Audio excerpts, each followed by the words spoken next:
السلام عليكم ورحمة الله وبركاته. الحمد لله رب العالمين الذي هدانا لهذا وما كنا لنهتدي لولا أن هدانا الله والذي له ملك السماوات والأرض وهو على كل شيء قدير. اللهم صل على محمد وعلى آل محمد وعلى سائر النبيين وعلى آله وصحبه أجمعين ومن تبعهم بإحسان إلى يوم الدين. يا أيها الناس اعبدوا ربكم الذي خلقكم والذين من قبلكم لعلكم تتقون. صدق الله العلي العظيم وصدق بلغ رسوله النبي الكريم. إن أريد إلا الإصلاح ما استطعت وما توفيقي إلا بالله عليه توكلت وإليه أنيب. رب اشرح لي صدري ويسر لي أمري واحلل عقدة من لساني يفقهوا قولي.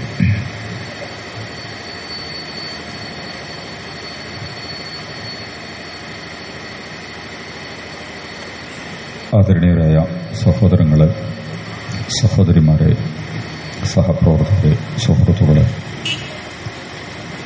ജമാഅത്തെ ഇസ്ലാമിക്ക് പറയാനുള്ളത് എന്ന തലക്കെട്ടിൽ നിന്നുകൊണ്ട്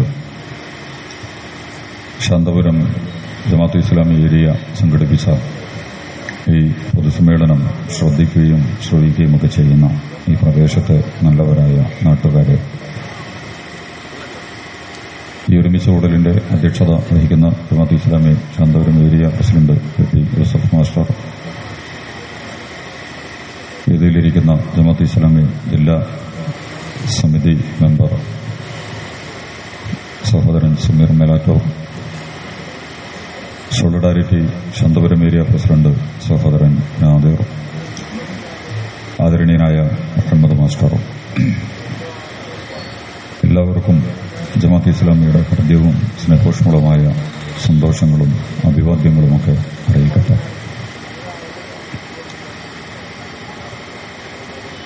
എന്തുകൊണ്ടാണ് ഈ ഒരു സ്വഭാവത്തിൽ ജമാഅത്തെ ഇസ്ലാമിക്ക് പറയാനുള്ളത് എന്ന തലക്കെട്ടിൽ നിന്നുകൊണ്ട് കേരളത്തിലുടനീളം ചെറിയതും വലിയതുമായ സ്വഭാവത്തിലുള്ള പരിപാടികൾ സംഘടിപ്പിക്കപ്പെട്ടുകൊണ്ടിരിക്കുന്നുണ്ട്. സ്വാഗത പ്രസംഗത്തിലും അധ്യക്ഷ പ്രസംഗത്തിലും അതിലേക്കുള്ള സൂചനകൾ അവർ നൽകുകയുണ്ടായി. ജമാഅത്തെ ഇസ്ലാമി അതിന്റെ വലിപ്പം കൊണ്ട് അത്ര വലിയ ചർച്ചയ്ക്ക് വിധേയമാകേണ്ട ഒരു സംഘടനയല്ല. ജമാഅത്തെ ഇസ്ലാമി അതിന്റെ ആൾബലത്തെക്കുറിച്ചും അതിന്റെ സ്ഥാപന ജംഗമ സംവിധാനങ്ങളെക്കുറിച്ചും അതിന്റെ സാമ്പത്തികമായ സാമൂഹികമായ വലിയ പിൻബലങ്ങളെക്കുറിച്ചും അവകാശവാദം ഉന്നയിക്കുന്ന ഒരു പ്രസ്ഥാനമല്ല. ജമാഅത്തെ ഇസ്ലാമിയുടെ സംവിധാനങ്ങൾ എന്ന് പറയുന്നത് യഥാർത്ഥത്തിൽ ഇവിടെയുള്ള ഒരു മതസംഘടനകളെയോ മതേതര സംഘടനകളെയോ ഒക്കെ എടുത്ത് പരിശോധിക്കുമ്പോൾ അവരുമായി തുലനം ചെയ്യുമ്പോൾ വളരെ തുലവും ചെറിയ സംഘമാണ് ജമാഅത്തെ ഇസ്ലാമി എന്ന് പറയുന്നത്.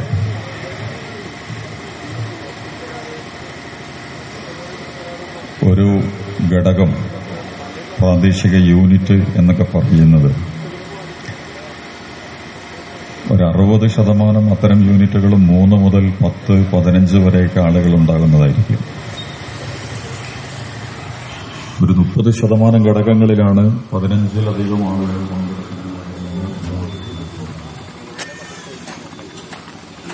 ഏരിയ എന്നൊക്കെ പറയുമ്പോൾ അത്തരം 12, 15, 20 വരെയുള്ള ഘടകങ്ങളാണ് ജമാഅത്തെ ഇസ്ലാമിക്കുണ്ടാവുക. 10 മുതൽ 20 വരെയൊക്കെയുള്ള ഘടകങ്ങളാണ്. ചിലപ്പോൾ അപൂർവം 30, 35 ഒക്കെ ഉള്ള ഏരിയകളുണ്ട്. ഞാൻ പറഞ്ഞത് ഇത് അങ്ങനെ ഒരു വലിപ്പം വെച്ചുകൊണ്ടാണ് നമ്മൾ പറയുന്നതെങ്കിൽ വളരെ ചെറിയ ഒരു സംഘമാണ് ജമാഅത്തെ ഇസ്ലാമി. പക്ഷേ ജമാഅത്തെ ഇസ്ലാമി ഇപ്പോൾ 2019 മുതൽ ഈ നിമിഷം വരെ നല്ല വെള്ളി വെളിച്ചത്തിൽ നിൽക്കുകയാണ്. ജമാഅത്തെ ഇസ്ലാമിയുമായി ബന്ധപ്പെട്ട ധാരാളം ചർച്ചകൾ കേരളത്തിന്റെ മതരാഷ്ട്രീയ സാംസ്കാരിക സാമൂഹിക അകത്തളങ്ങളിൽ നടന്നുകൊണ്ടിരിക്കുന്നു. എന്താണ് അതിനുള്ള കാരണം? ഇനി ചർച്ച ചെയ്യുന്നതാരാ? ജമാഅത്തെ ഇസ്ലാമിയെ പോലെ ഉള്ള ഒരു സംഘടനയല്ല ചർച്ച ചെയ്യുന്നത്. കേരളത്തിലെ CPM, ഇന്ത്യയിലെ തന്നെ ഏറ്റവും വലിയ കമ്മ്യൂണിസ്റ്റ് പ്രസ്ഥാനമാണ് ഇപ്പോൾ കേരളത്തിലുള്ളത്. പഴയകാലത്ത് മഹാരാഷ്ട്ര മുതൽ പശ്ചിമ ബംഗാൾ വരെ ദണ്ഡകാരുണ്യ വനനിരകളെന്നും നക്സലൈറ്റ് ഇടനാഴി എന്നൊക്കെ പറയുന്ന മഹാരാഷ്ട്രയിൽ നിന്ന് തുടങ്ങി ബംഗാൾ വരെ വമ്പിച്ച സ്വാധീനം നേടിയിരുന്ന, ബംഗാളിൽ സ്വപ്നതുല്യമായ അധികാരം നീണ്ട 30 വർഷം തുടർച്ചയായി അധികാരത്തിലിരിക്കുകയൊക്കെ ചെയ്ത ഇടതുപക്ഷ പ്രസ്ഥാനങ്ങളിലെ വമ്പനായ CPMന്റെ ഒരു ചരിത്രം നമ്മുടെ മുമ്പിലുണ്ട്. ആ CPM ഇന്ന് ഇന്ത്യയിൽ അധികാരത്തിലുള്ളത് കേരളത്തിൽ മാത്രമാണ്. ആ CPMന്റെ സമുന്നതരായ നേതാക്കന്മാർ, സാധാരണ മതസംഘടനകളും രാഷ്ട്രീയ സംഘടനകളും ഒക്കെ പ്രാദേശിക തലത്തിൽ വലിയ സംഘർഷങ്ങളും സംവാദങ്ങളും തർക്കങ്ങളും ഒക്കെ നടത്താറുണ്ട്. അതിലൊന്നും ജമാഅത്തെ ഇസ്ലാമി വല്ലാതെ പങ്കെടുക്കാറില്ല. മതസംഘടനകളോ രാഷ്ട്രീയ സംഘടനകളോ ഇനി അതല്ലാത്തവരൊക്കെ നടത്തുന്ന, പക്ഷെ അതിന്റെ വീറും വാശിയൊക്കെ പഞ്ചായത്ത് ഇലക്ഷൻ മാതിരി പ്രാദേശിക തലത്തിലാണ് വമ്പിച്ച തോതിലുണ്ടാവുക. കൊടുക്കലും വാങ്ങലും എടുക്കലും തടുക്കലും ഒക്കെ നടക്കുക പ്രാദേശിക തലങ്ങളിലാണ്. അത് അതേസമയം മുകൾ തട്ടിൽ നേതാക്കന്മാരൊക്കെ തമ്മിൽ അപൂർവമായ ബന്ധങ്ങൾ, അസാധാരണമായ ബന്ധങ്ങൾ, ചിലപ്പോൾ അനാശാസ്യമായ ബന്ധങ്ങളും ഒക്കെ നിലനിൽക്കുന്ന ഒരു രാഷ്ട്രീയ മത സാമൂഹിക കാലഘട്ടത്തിലാണ് നമ്മളൊക്കെ ഉള്ളത്. എന്ന് പറഞ്ഞാൽ മുകൾ തട്ടിലൊക്കെ ശാന്തമായിരിക്കും, താഴെ തട്ടിലാണ് വലിയ പ്രശ്നങ്ങൾ ഉണ്ടാവുക. ജമാഅത്തെ ഇസ്ലാമിയെ സംബന്ധിച്ചിടത്തോളം കേരളത്തിൽ ജമാഅത്തെ ഇസ്ലാമിയെക്കുറിച്ച് പറയുന്നത് ഇന്ത്യയിലെ തന്നെ കമ്മ്യൂണിസ്റ്റ് പ്രസ്ഥാനത്തിന്റെ സമുന്നതനായ നേതാവ് ഇപ്പൊ പിണറായി വിജയനാണ്. ഒരു സംശയം നിങ്ങളിൽ വെക്കേണ്ട കാര്യമില്ല. പിണറായി പറയുന്നതിന്റെ അപ്പുറത്തേക്ക് ഓൾ ഇന്ത്യ കമ്മ്യൂണിസ്റ്റ് പാർട്ടിക്ക് CPMന് മുന്നോട്ട് പോകാൻ സാധ്യമല്ല. കാരണം കേരളമാണ് CPMനെ നിലനിർത്തിക്കൊണ്ടിരിക്കുന്നത്. പാർട്ടി സെക്രട്ടറി തെരഞ്ഞെടുക്കപ്പെട്ടിട്ടില്ല സീതാറാം യെച്ചൂരി മരണപ്പെട്ടതിനു ശേഷം. എന്നാൽ പോലും ആ ഘട്ടത്തിലും ഇന്ത്യയിലെ കമ്മ്യൂണിസ്റ്റ് പാർട്ടിയുടെ ധാരയെ നിർണയിക്കുന്നതിൽ, നിശ്ചയിക്കുന്നതിൽ നിർണായകമായ പങ്ക് വഹിക്കുന്നത് കേരളത്തിലെ കമ്മ്യൂണിസ്റ്റ് CPM ആണ്. അപ്പൊ ഇന്ത്യയിലെ തന്നെ CPMന്റെ സമുന്നതനായ നേതാവാണ് പിണറായി വിജയൻ എന്ന് പറയുന്നത്. അതുപോലെ തന്നെ അതിന്റെ സെക്രട്ടറി ഗോവിന്ദൻ മാസ്റ്റർ. കേരളത്തിൽ ഇത്രയും അധികാരമുള്ള ഒരു സെക്രട്ടറി കേന്ദ്രത്തിൽ വേറല്ല. കാരണം അധികാരമുള്ള കേരളത്തിലെ ഏറ്റവും കൂടുതൽ അനുയായികളുടെ പിന്തുണയുള്ള പാർട്ടി സെക്രട്ടറിയാണ് ഗോവിന്ദൻ മാസ്റ്റർ എന്ന് പറയുന്നത്. പിന്നീട് അതിലുള്ള ഓരോ പോളിറ്റ് ബ്യൂറോ മെമ്പർമാരും, വിജയരാഘവന് മുതൽ എടുത്തു പറയാൻ പറ്റുന്ന എല്ലാവരും. ഞാൻ പറഞ്ഞത് ജമാഅത്തെ ഇസ്ലാമിയെക്കുറിച്ച് കേരളത്തോട് സംസാരിച്ചുകൊണ്ടിരിക്കുന്നത്, ഇന്ത്യയിലേക്ക് അതിന് വിസിബിലിറ്റി നൽകിക്കൊണ്ടിരിക്കുന്നത് ഇടതുപക്ഷ പ്രസ്ഥാനത്തിന്റെ, പ്രത്യേകിച്ച് CPMന്റെ ഏറ്റവും പ്രധാനപ്പെട്ട നേതാക്കന്മാരാണ്. താഴെ തട്ടിലെ പ്രവർത്തകരുടെ സംവാദങ്ങളോ വർത്തമാനങ്ങളോ ലൊട്ടിലൊടുക്ക് തർക്കങ്ങളൊന്നുമല്ല. നേർക്കുനേരെ ഇന്ത്യയിലെ ഏറ്റവും വലിയ അധികാരമുള്ള കേരളത്തിലെ CPM ജമാഅത്തെ ഇസ്ലാമിയെ മുന്നിൽ വെച്ചുകൊണ്ട് പല കാര്യങ്ങളും ഇപ്പോൾ നിരന്തരമായി സംസാരിച്ചുകൊണ്ടിരിക്കുകയാണ്. എന്തിനാണ് CPM ജമാഅത്തെ ഇസ്ലാമിയെ ഇങ്ങനെ കൈകാര്യം ചെയ്യുന്നത്? ജമാഅത്തെ ഇസ്ലാമിയും CPMും തമ്മിൽ എന്താണ് അടിസ്ഥാനപരമായ പ്രശ്നങ്ങളുള്ളത്? അടിസ്ഥാനപരമായ പ്രശ്നങ്ങൾ എല്ലാ പാർട്ടികളും തമ്മിലുണ്ട്. മതസംഘടനകളും രാഷ്ട്രീയ സംഘടനകളും ഒക്കെ തമ്മിൽ വളരെ വലിയ പ്രശ്നങ്ങൾ ഉണ്ട് യഥാർത്ഥത്തിൽ. അത്തരം പ്രശ്നങ്ങളൊക്കെ ജമാഅത്തെ ഇസ്ലാമിയായിട്ടും CPMനുണ്ടാകും, എല്ലാവരോടും ഉള്ളതുപോലെ തന്നെ. അതിനപ്പുറം ജമാഅത്തെ ഇസ്ലാമി കേന്ദ്രീകൃതമായി 2019 മുതൽ ഇനിയും മിക്കവാറും 2026 ഇലക്ഷൻ നടക്കുന്നതുവരെ CPM നടത്താനിരിക്കുന്ന ചർച്ചയാണ് ഇത് എന്നാണ് അനുഭവങ്ങളും അവസ്ഥകളും അന്തരീക്ഷമൊക്കെ കാണുമ്പോൾ നമുക്ക് മനസ്സിലാവുന്നത്. ഇപ്പൊ കഴിഞ്ഞ ജനുവരി 30 ഗാന്ധി രക്തസാക്ഷി ദിനമായിരുന്നു. മഹാത്മാഗാന്ധി വെടിയേറ്റ് മരിച്ചതിന്റെ അനുസ്മരണങ്ങൾ സംഘടിപ്പിക്കപ്പെട്ടിരുന്നു. ആരാണ് മഹാത്മാഗാന്ധിയെ വധിച്ചത്? നാഥൂറാം വിനായക് ഗോഡ്സെ. അതാരാ? വീര സവർക്കർ എന്ന് പറയുന്ന സംഘപരിവാരത്തിന്റെ അപകടകരമായൊരു പ്രതീകമുണ്ട്. സനാതന സമസ്ത എന്ന് പറയുന്നൊരു പ്രസ്ഥാനം അവരുണ്ടാക്കിയിരുന്നു. ആ സനാതന സമസ്ത എന്ന് പറയുന്ന പ്രസ്ഥാനത്തിലെ അംഗമായിരുന്നു ഇപ്പറയുന്ന നാഥൂറാം വിനായക് ഗോഡ്സെ. അദ്ദേഹം ഗാന്ധിയെ വെടിവെച്ച് കൊന്നു. ആ സംഘടന എപ്പോഴും ഉണ്ട്. ഇപ്പോ പത്മഭൂഷണൊക്കെ കൊടുത്തല്ലോ. പ്രജ്ഞാ സിംഗ് സനാതന സംസ്ഥയിലെ മെമ്പർമാരാണ്. വീര സവർക്കർ ഉണ്ടാക്കിയ ആ പ്രസ്ഥാനം ഇപ്പോഴും സംഘപരിവാരത്തിന്റെ സെല്ലുകളിലൊന്നായി വർക്ക് ചെയ്തുകൊണ്ടിരിക്കുന്നുണ്ട്. ആ നാഥൂറാം ഗോഡ്സെ വെടിവെച്ചതിന്റെ ഭീകരാക്രമണത്തിന്റെ അനുസ്മരണം കേരളത്തിലെ ഏറ്റവും വലിയ യുവജന പ്രസ്ഥാനങ്ങളിലൊന്നാണ് DYFI. അവരാണ് അനുസ്മരണ പരിപാടികൾ സംഘടിപ്പിച്ചത്. ആ പരിപാടികളിൽ സ്വാഭാവികമായിട്ട് നമ്മളെന്താ വിചാരിക്കുക? ആ പരിപാടി കേട്ടാൽ ഇന്ത്യയിലെ ഏറ്റവും അപകടകരമായ പ്രസ്ഥാനമാണ് സംഘപരിവാർ, ഒരു സംശയവുമില്ല. അത് ഓരോ മനുഷ്യനും എതിരാണ്, ഇന്ത്യക്കെതിരാണ് പ്രസ്ഥാനം. അതിന്റെ വിശകലനങ്ങളിലേക്കൊന്നും നമ്മൾ കടന്നു പോകണേ. ലോകത്ത് അങ്ങനത്തെ 2 അവിശുദ്ധ പ്രസ്ഥാനങ്ങളാണുള്ളത്. ഒന്ന് ബെഞ്ചമിൻ നെതന്യാഹുവിന്റെ സിയോണിസം, ഇസ്രായേലിന്റെ സയണിസം. ഒരു മനുഷ്യനെയും ഒരു മൂല്യങ്ങളെയും വകവെക്കാത്ത അപകടകരമായ മനുഷ്യത്വ വിരുദ്ധ രാക്ഷസീയ പ്രസ്ഥാനമാണ്, പൈശാചിക പ്രസ്ഥാനമാണ് സയണിസം എന്ന് പറയുന്നത്. അതാണിന്ന് ലോകഘട. ബെഞ്ചമിൻ നമ്മുടെ ട്രംപൊക്കെ അതിന്റെ ആളാ. ട്രംപിസം എന്നൊക്കെ ഇപ്പൊ നമ്മൾ പറയുന്നുണ്ടല്ലോ. ഈ സയണിസമാണ് ട്രംപിനെ, ഇലോൺ മസ്കിനെ, സുക്കർബർഗിനെ ഒക്കെ നിയന്ത്രിച്ചുകൊണ്ടിരിക്കുന്നത്. അതിന്റെ വിശദീകരണത്തിലേക്കൊന്നും നമ്മളിപ്പോ കടന്ന് പോണില്ല. അത് ലോകത്ത് വരുത്തി വെച്ചുകൊണ്ടിരിക്കുന്ന മാരകമായ ആഘാതങ്ങൾ, നമ്മൾ വിചാരിക്കുന്നതിനപ്പുറത്തുള്ള പരിക്കുകളാണ്. ആകെ കൂടി നമ്മുടെ യുദ്ധങ്ങളും കലാപങ്ങളും മാത്രമാണ് കണ്ടുകൊണ്ടിരിക്കുന്നത്. യഥാർത്ഥത്തിൽ സാമ്പത്തിക, സാമൂഹിക, രാഷ്ട്രീയ, വിദ്യാഭ്യാസ, കലാ, സാംസ്കാരിക, പരിസ്ഥിതി സകല മേഖലകളെയും മുച്ചോട് മുച്ച് നശിപ്പിച്ചുകൊണ്ടാണ്, അതിന്റെ മൗലികമായ ധാർമ്മികതകളുടെ അടിവേര് പിഴുതെടുത്തുകൊണ്ടാണ് സയനിസം മുന്നോട്ട് പോയിക്കൊണ്ടിരിക്കുന്നത്. ഗസയിൽ കാണുന്നത് അതിന്റെ ഒരു പതിപ്പാണ്.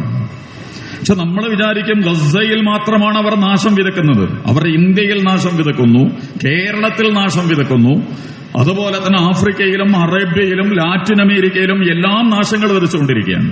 ആ വിഷയം അവിടെ വെക്കുക നമുക്ക്. അങ്ങനത്തെ 2ാമത്തെ പ്രസ്ഥാനമുണ്ടെങ്കിൽ അതാണ് സംഘപരിവാരം. RSS മുഖ്യ കാർമ്മികത്വം വഹിക്കുന്ന മോഹൻ ഭാഗവത് കേരളത്തിലേക്ക് വന്നിരുന്നു. ഇവിടുത്തെ ഈ ട്രോളുണ്ടായിരുന്നു. ഇയാൾ ആരാ? പ്രധാനമന്ത്രിയാ? ഇയാളൊരു ഗവൺമെന്റ് ഉദ്യോഗസ്ഥനാ? 10-16 വണ്ടി മൂപ്പർക്ക് അകമ്പടി സേവിച്ചിട്ട്. ആരാണ് അയാൾ? ഗവൺമെന്റിന്റെ എന്ത് ഔദ്യോഗിക പദവിയിലാണ് അയാൾ ഉള്ളത്? നിങ്ങളെന്താണ് അതിനെക്കുറിച്ച് സംസാരിക്കാത്തത്? കേരളത്തിലെ ഒരു മീഡിയയും ഈ ധൂർത്ത്, ഈ ദുർവ്യയം എന്ന് പറഞ്ഞാൽ ഒരു സംഘടന, അങ്ങനെയാണെങ്കിൽ എല്ലാ സംഘടനാ നേതാക്കന്മാർക്കും അത് കൊടുക്കണം. അഖിലേന്ത്യാ സ്വഭാവത്തിൽ പ്രവർത്തിക്കുന്ന, സംസ്ഥാന സ്വഭാവത്തിൽ പ്രവർത്തിക്കുന്ന, ജില്ലാ സ്വഭാവത്തിൽ പ്രവർത്തിക്കുന്ന സംഘടനകളുടെയൊക്കെ നേതാക്കന്മാർക്ക് Z കാറ്റഗറി, മറ്റ് കാറ്റഗറിയൊക്കെ കൊടുത്തിട്ട് എന്ത് ചെയ്യണം? ഇപ്പോ മോഹൻ ഭാഗവതിന് ഭയങ്കര സംഭവമായിട്ട് ഇപ്പൊ 2 ദിവസം ഇവിടെ പ്രഭാഷണം നടത്താൻ വന്നിരുന്നു. അപ്പോഴാണ് ഇംഗ്ലീഷ് സംസാരിക്കാൻ പാടില്ല, അതുപോലെ തന്നെ അത് പാടില്ല, ഇത് പാടില്ല എന്നൊക്കെ പറഞ്ഞിട്ട് ഹറാമോ ഹലാലോ ഒക്കെ അയാളെ പ്രസംഗിച്ചു പോയിട്ടുണ്ട്. നമ്മളെ ഹറാമോ ഹലാലും പറയുമ്പോഴേ ഭയങ്കര വിവാദമായിട്ട് നമ്മുടെ ചാനലുകളും മീഡിയകളും അതുപോലെ തന്നെ ബാക്കിയുള്ളവരൊക്കെ ചർച്ച ചെയ്യുള്ളൂ. അങ്ങേരുടെ ഹറാമോ ഹലാലും നിഷിദ്ധങ്ങളും വിശുദ്ധങ്ങളും ഒക്കെ പ്രഖ്യാപിച്ചുകൊണ്ടാണ് അയാൾ ഇവിടെ നിന്ന് വണ്ടി കയറിപ്പോയത്. എന്തിനാണ് ആ സംഘടന പ്രവർത്തിക്കുന്നത്? സംഘപരിവാർ എന്തിനാണ് പ്രവർത്തിക്കുന്നത്? എന്ത് പ്രവർത്തിച്ചു എന്നുള്ളതിന്റെ ഏറ്റവും മാരകമായ അടയാളമാണ് മഹാത്മാഗാന്ധി എന്ന് പറയുന്നത്. ഇന്ത്യ കഴിഞ്ഞ നൂറ്റാണ്ടിൽ സംഭാവന ചെയ്ത മഹാവ്യക്തിത്വത്തെ നിർദാക്ഷിണ്യം ഭീകരാക്രമണത്തിലൂടെ കൈകാര്യം ചെയ്ത ഈ സംഘപരിവാരത്തെ വെടിവെച്ച കാലത്തെക്കാൾ പരമയോഗ്യനായിക്കൊണ്ടാണ് ഇന്ന് അധികാരത്തിലുള്ളത് സംഘപരിവാർ. ഇന്ന് നമ്മുടെ ഇതിലൊക്കെ ഒരു ഇത് വരുന്നുണ്ട്. എന്തൊന്നിലേക്ക് നരേന്ദ്രമോദിയെ ബോംബ് സ്ഫോടനത്തിൽ കൊല്ലുന്ന പറഞ്ഞിട്ട് അമേരിക്ക അറിയിപ്പ് കൊടുത്തിരിക്കുന്നു.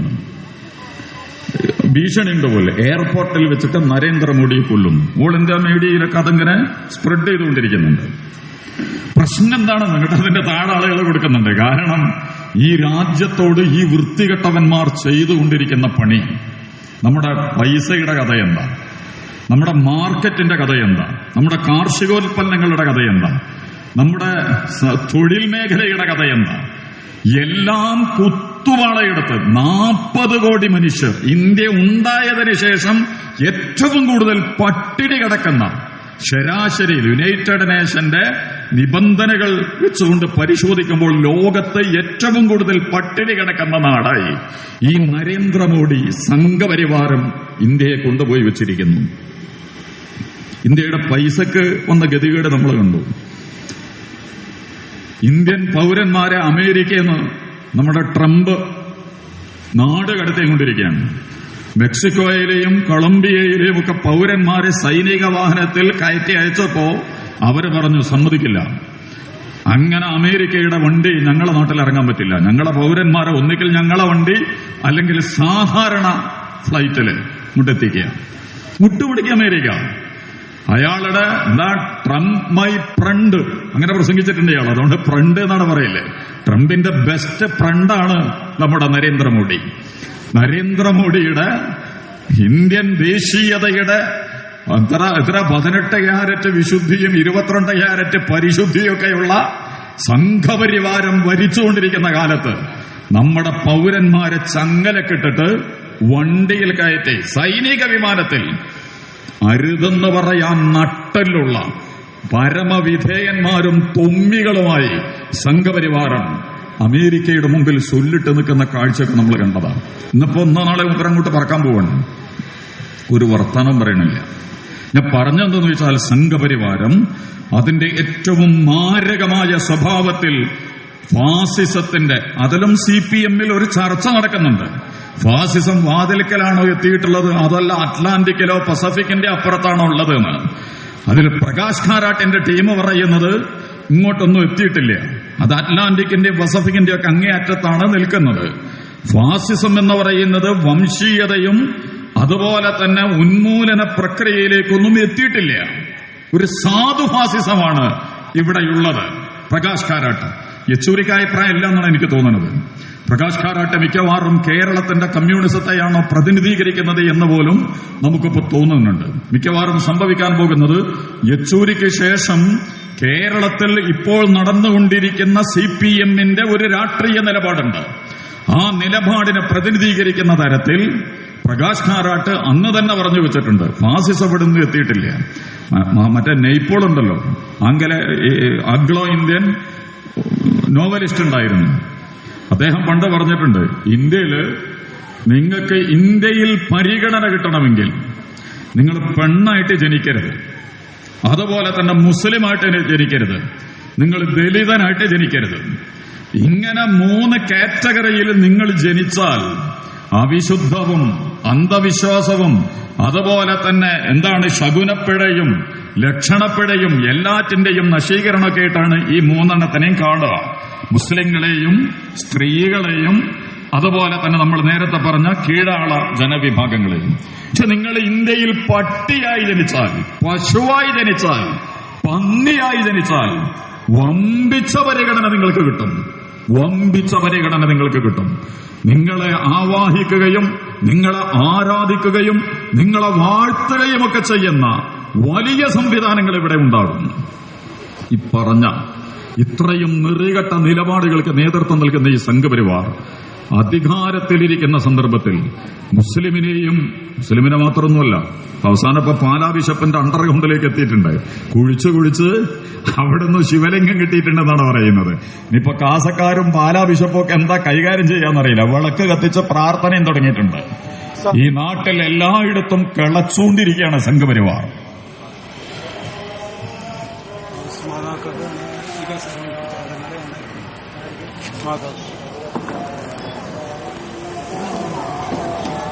ഇന്ത്യയിൽ എന്താ ചെയ്തുകൊണ്ടിരിക്കുന്നത് സംഘപരിവാരത്തിനെ കുറിച്ച് എല്ലാവർക്കും അറിയാം. സംഘപരിവാരമല്ലാത്ത എല്ലാവർക്കും അറിയാം. ചിലപ്പോൾ സംഘപരിവാരത്തിനെ ഏറ്റവും നന്നായിട്ട് ഇപ്പൊ കൈകാര്യം ചെയ്തുകൊണ്ടിരിക്കുന്നത് ഇന്ത്യൻ നാഷണൽ കോൺഗ്രസിന്റെ പ്രതിപക്ഷ നേതാവായിട്ടുള്ള രാഹുൽ ഗാന്ധി ആയിരിക്കും. അദ്ദേഹം വളരെ കൃത്യമായിട്ട് പറയുന്നുണ്ട്, ഇന്ത്യയുടെ പ്രശ്നം RSS ആണ്. എന്നാണ് RSS നശിക്കുന്നത് അന്ന് ഇന്ത്യ രക്ഷപ്പെടുള്ളൂ. പക്ഷെ അദ്ദേഹത്തിന് എല്ലാ കോടതിയിലും കേസുണ്ട്. ഒരു കേസ് ആസാമിലാണ്, വേറൊരു കേസ് മറ്റേ ഉത്തരാഖണ്ഡിലാണ്, വേറൊന്ന് ഛത്തീസ്ഗഡിലാണ്, അതുപോലെ തന്നെ കർണാടക കോടതിയിൽ RSS കേസ് കൊടുത്തിട്ടുണ്ട്. കേസ് എന്നാ താൻ കേസോട് എന്ന് പറഞ്ഞില്ലേ, RSS അങ്ങനെ പറയാം. ഇപ്പൊ നടക്കുന്ന ചർച്ചയിലൊക്കെ ഈ നമ്മുടെ ചാനൽ ചർച്ചയിൽ ഈ പൗരന്മാരെ ഇവിടെ കൊടുന്നെത്തിച്ചപ്പോ RSSന്റെ സംഘപരിവാരത്തിന്റെ ആളുകൾ ചർച്ചയിൽ പങ്കെടുക്കുന്നുണ്ട്. നിങ്ങൾ കേസ് കൊടുത്തു, നിങ്ങൾ കേസോട് എന്നാ താൻ കേസ് കൊടുത്തിട്ട് വെള്ളം കുടിക്കും പോട്ടെ. എങ്കിൽ പോലും രാഹുൽ ഗാന്ധി ആഴത്തിൽ വളരെ സത്യസന്ധമായി എന്താണ് സംഘപരിവാരമെന്നും അത് ഇന്ത്യക്കുണ്ടാക്കാൻ പോകുന്ന പരിക്കെന്താണ് എന്നുള്ളതിനെ കുറിച്ചും ചിലപ്പോൾ ഇന്ത്യൻ രാഷ്ട്രീയ ഒരു ഘട്ടത്തിൽ CPM അത്തരം ഓപ്പറേഷനുകൾ വളരെ നന്നായി നടത്തിയിരുന്നു, സംഘപരിവാരത്തെ പോസ്റ്റ്മോർട്ടം ചെയ്യുന്ന. പക്ഷെ ഇപ്പൊ ഒരു 10-5 കൊല്ലമായിട്ട് സംഘപരിവാരവും CPM-ഉം തമ്മിൽ അങ്ങനത്തെ ഒരു വലിയ സംഘർഷത്തിന്, ഞാൻ സായുധ സംഘർഷം എന്നല്ല പറയണത്, അതും അവര് നടത്തിയിട്ടുണ്ട്, അതും ഇപ്പൊ അവസാനിച്ചിട്ടുണ്ട്. മദ്യം പറഞ്ഞ് ഖാദിയും ഖത്തീബും മഠാധിപതിയൊക്കെ ഇട്ട് മിസ്റ്റർ എം എന്ന് പറയുന്ന ആള് പ്രത്യക്ഷപ്പെടുകയും ഇനി നമ്മൾ തമ്മിൽ അത്തരം ഇടപാടുകൾ നടത്തേണ്ടതില്ല, മറിച്ച് അതിനേക്കാൾ സൗഹൃദത്തിലും സഹവർത്തിത്വത്തിലും സാഹോദര്യത്തിലും സംവാദത്തിലൊക്കെ ഒരുമിച്ച് ചേർന്ന് നമുക്ക് മുന്നോട്ട് പോകാൻ കഴിയുന്ന ഒരു കേരളീയ മോഡൽ, ആ മധ്യസ്ഥത്തോടുകൂടി കേരളത്തിൽ ഒരു പുതിയ രാഷ്ട്രീയ സാഹചര്യം തന്നെ രൂപപ്പെട്ടിട്ടുണ്ട് എന്നുള്ളത്. അതുകൊണ്ട് CPM അതിന്റെ എല്ലാ ആഴങ്ങളിലും ഒരു ഘട്ടത്തിൽ ചെയ്തതുപോലെ വർത്തമാനകാലത്ത് സംഘപരിവാരം അതിന്റെ ഏറ്റവും മാരകവും ഭീകരവുമായ അധികാരങ്ങളെ പ്രയോഗിച്ചുകൊണ്ടിരിക്കുന്ന ഘട്ടത്തിൽ ഗാന്ധി രക്തസാക്ഷി ദിനത്തിൽ DYFIയുടെ പ്രസംഗത്തിലെ 90% എന്തിനെക്കുറിച്ചാവണം? ഫാസിസത്തെക്കുറിച്ചാവണം, സംഘപരിവാരത്തെക്കുറിച്ചാവണം, അതിന്റെ സെല്ലുകളെ കുറിച്ചാവണം. അത് കേരളത്തിലും ഗുജറാത്തിലും ബംഗാളിലും കാശ്മീരിലും എങ്ങനെയാണ് വർക്ക് ചെയ്യുന്നത് എന്നതിനെ കുറിച്ചാവണം. പക്ഷെ നിങ്ങൾ അന്ന് ചെമ്മാണിയുടെ പരിപാടി നടത്തിയിട്ടുണ്ടോ എന്ന് എനിക്കറിയില്ല, പല ഭാഗത്തും ആ പരിപാടി നടന്നിരുന്നു. ആദ്യം RSSനെ ഒന്ന് കൈകാര്യം ചെയ്തിട്ട് നാഥുറാം വിനായക് ഗോഡ്സെ, അതൊക്കെ കഴിഞ്ഞിട്ട് ഒരൊറ്റ ചാട്ട 70-80% ഗാന്ധി രക്തസാക്ഷിത്വ പരിപാടിയിൽ DYFIക്കാരൻ, ഒരു വിപ്ലവ പ്രസ്ഥാനം, ഒരു യുവജന പ്രസ്ഥാനം, കേരളത്തിന്റെ രാഷ്ട്രീയ അജണ്ടകളെ, യുവത്വത്തിന്റെ യുവാക്കളുടെ അജണ്ടകളെ നിർണയിക്കുന്നതിലൊക്കെ പങ്കുവഹിച്ച ഒരു സംഘടന ഗതികെട്ടാൽ പുലി പുല്ലും തിന്നും എന്ന് പറയുന്നത് പോലെ ദയനീയമായി ഗാന്ധി രക്തസാക്ഷി ദിനത്തിൽ ജമാഅത്തെ ഇസ്ലാമിയെ ടാർഗറ്റ് ചെയ്തുകൊണ്ട് സംസാരിക്കുക. ഹിന്ദു ഭൂരിപക്ഷ വർഗീയതയും ഇസ്ലാമിക ന്യൂനപക്ഷ വർഗീയതയും ആ ഇസ്ലാമിക ന്യൂനപക്ഷ വർഗീയതയുടെ ഭീകര രൂപമായ ജമാഅത്തെ ഇസ്ലാമി കേട്ടാൽ ഗോഡ്സെയൊക്കെ വളരെ ചെറുതായിരിക്കും, സംഘപരിവാരമൊക്കെ വളരെ ജൂനിയർ ആയിരിക്കും. അന്താരാഷ്ട്ര തലത്തിൽ നിന്ന് തുടങ്ങി മിഡിൽ ഈസ്റ്റിലൂടെ കയറി എന്താണ് അഖണ്ഡ ഭാരതത്തിൽ നിന്ന് തുടക്കം കുറിച്ച് വിഭജിക്കപ്പെട്ട ഭാരതത്തിന്റെ എല്ലാ പ്രദേശങ്ങളിലും നിറഞ്ഞു തുളുമ്പി അതിമാരകമായി പ്രവർത്തിക്കുന്ന ജമാഅത്തെ ഇസ്ലാമി സഹതാപാണ് തോന്നുന്നത്. DYFIയെ പോലത്തെ ഒരു പ്രസ്ഥാനം ഇന്ത്യയിലെ സംഘപരിവാരം ഇതിന്റെ ഏറ്റവും വലിയ രസം കൂടിയുണ്ട്. അതെന്താ? ഗുജറാത്ത് കഴിഞ്ഞാൽ, ഗുജറാത്തിലെല്ലാന്നും ചിലവർ പറയുന്നുണ്ട്, ഏറ്റവും കൂടുതൽ RSSന് ശാഖകളുള്ളത് ഈ കേരളത്തിലാണ്. കാസർഗോഡ് മുതൽ പാറശാല വരെ, കന്യാകുമാരി വരെ RSSന് ഏറ്റവും കൂടുതൽ ശാഖകളുള്ളത് ഗുജറാത്ത് കഴിഞ്ഞാൽ കേരളത്തിലാണ്. RSSന് ശാഖകളുണ്ട് എന്ന് പറഞ്ഞാൽ അത്രമാത്രം മാരകമായി കേരളത്തിന്റെ അന്തർധാരയിൽ അടിയൊടുക്കിൽ വളരെ മാരകമായി സ്ഥലം പിടിച്ചിട്ടുള്ള ഒരു സംഘത്തെ വെറുതെ വിട്ടിട്ട് 2019 മുതൽ ഈ നിമിഷം വരെ ജമാഅത്തെ ഇസ്ലാമിയെ മുന്നിൽ വെച്ചുകൊണ്ട് CPM-ഉം അതിന്റെ യുവജന പ്രസ്ഥാനങ്ങളും പ്രസിദ്ധീകരണങ്ങളും ഒക്കെ കളിക്കുന്ന കളി കണ്ടാൽ സഹതാപവും സങ്കടവും നിരാശയുമൊക്കെയാണ് തോന്നുന്നത്. ഒരു ഭാഗത്ത് അങ്ങനെ ഒരു കളി, മറുഭാഗത്തോ രണ്ടാമത്തെ കളി എന്താ? മുസ്ലിം സമുദായത്തിന്റെ അകത്തളങ്ങളിലേക്ക് ഏജന്റുമാരെ നിശ്ചയിക്കുക, വ്യക്തികളെ വിലക്കെടുക്കാൻ, നേതാക്കന്മാരെ വിലക്കെടുക്കാൻ, സംഘടനകളെ വിലക്കെടുക്കാൻ, സ്ഥാപനങ്ങളെ വിലക്കെടുക്കാൻ CPM ജമാഅത്തെ ഇസ്ലാമിയെ നേരിടുന്ന രീതിയാണിത്. മുസ്ലിം സംഘടനകൾക്കിടയിൽ ശൈഥില്യമുണ്ടാക്കി വ്യക്തികളെയും സ്ഥാപനങ്ങളെയും ഒക്കെ ടാർഗറ്റ് ചെയ്ത് ചിലപ്പോൾ ബ്ലാക്ക്മെയിൽ ഉണ്ടാവും, ചിലപ്പോൾ പ്രീണനങ്ങളുണ്ടാവും, ചിലപ്പോൾ പ്രലോഭനങ്ങളുണ്ടാവും, ചിലപ്പോൾ പീഡനങ്ങളുണ്ടാകും. വരച്ച വരയിൽ നിന്നിട്ടില്ലെങ്കിൽ ഞങ്ങൾ അധികാരവർഗമാണ്, സ്ഥാപനത്തിനും സംവിധാനത്തിനും ഒക്കെ പ്രശ്നങ്ങളുണ്ടാവും. അങ്ങനെയൊക്കെയാണ് ഇപ്പോഴത്തെ രാഷ്ട്രീയം എന്ന് പറയുന്നത്. അല്ല, രാഷ്ട്രീയം എന്ന് പറയുന്നത് ആശയത്തിന്റെ വിശുദ്ധി കൊണ്ടും അതിന്റെ വിമോചന പോരാട്ടങ്ങളുടെ വിപ്ലവാത്മകമായ തലങ്ങൾ കൊണ്ടും അത് ലോകത്ത് പ്രസരിപ്പിക്കുന്ന സാൻമാർഗിക മൂല്യങ്ങളുടെ തണലും തലോടലും ഒക്കെ ഏറ്റിട്ട് CPM നല്ല വാർത്തയാണ്, BJP നല്ല വാർത്തയാണ്. ഒരു രാഷ്ട്രീയ പാർട്ടി, ഈ പ്രവാചകൻ തിരുമേനി ഹദീസിൽ പറഞ്ഞല്ലോ,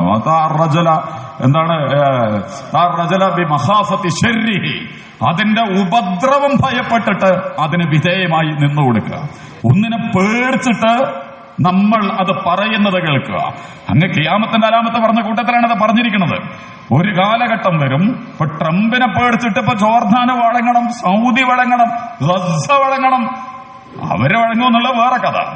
എന്നതുപോലെ രാഷ്ട്രീയ പ്രസ്ഥാനങ്ങളെയും മതനേതൃത്വങ്ങളെയും ഉദ്യോഗസ്ഥന്മാരെയൊക്കെ ഒന്നും ഇന്ന് ആളുകൾ അനുസരിക്കുന്നതോ അംഗീകരിക്കുന്നതോ അവരെ ഏതോ ഒരർത്ഥത്തിൽ ഉൾക്കൊള്ളുന്നതോ അവർ പ്രകാശിപ്പിക്കുന്ന, പ്രസരിപ്പിക്കുന്ന, പ്രബോധനം ചെയ്യുന്ന, പ്രയോഗിക്കുന്ന മാനുഷികവും ധാർമ്മികവും സദാചാരപരവും സാമൂഹ്യപരവും സമത്വപരവും അങ്ങനെ എന്തൊക്കെ ഉണ്ടോ അതൊന്നും കണ്ടിട്ടൊന്നുമല്ല.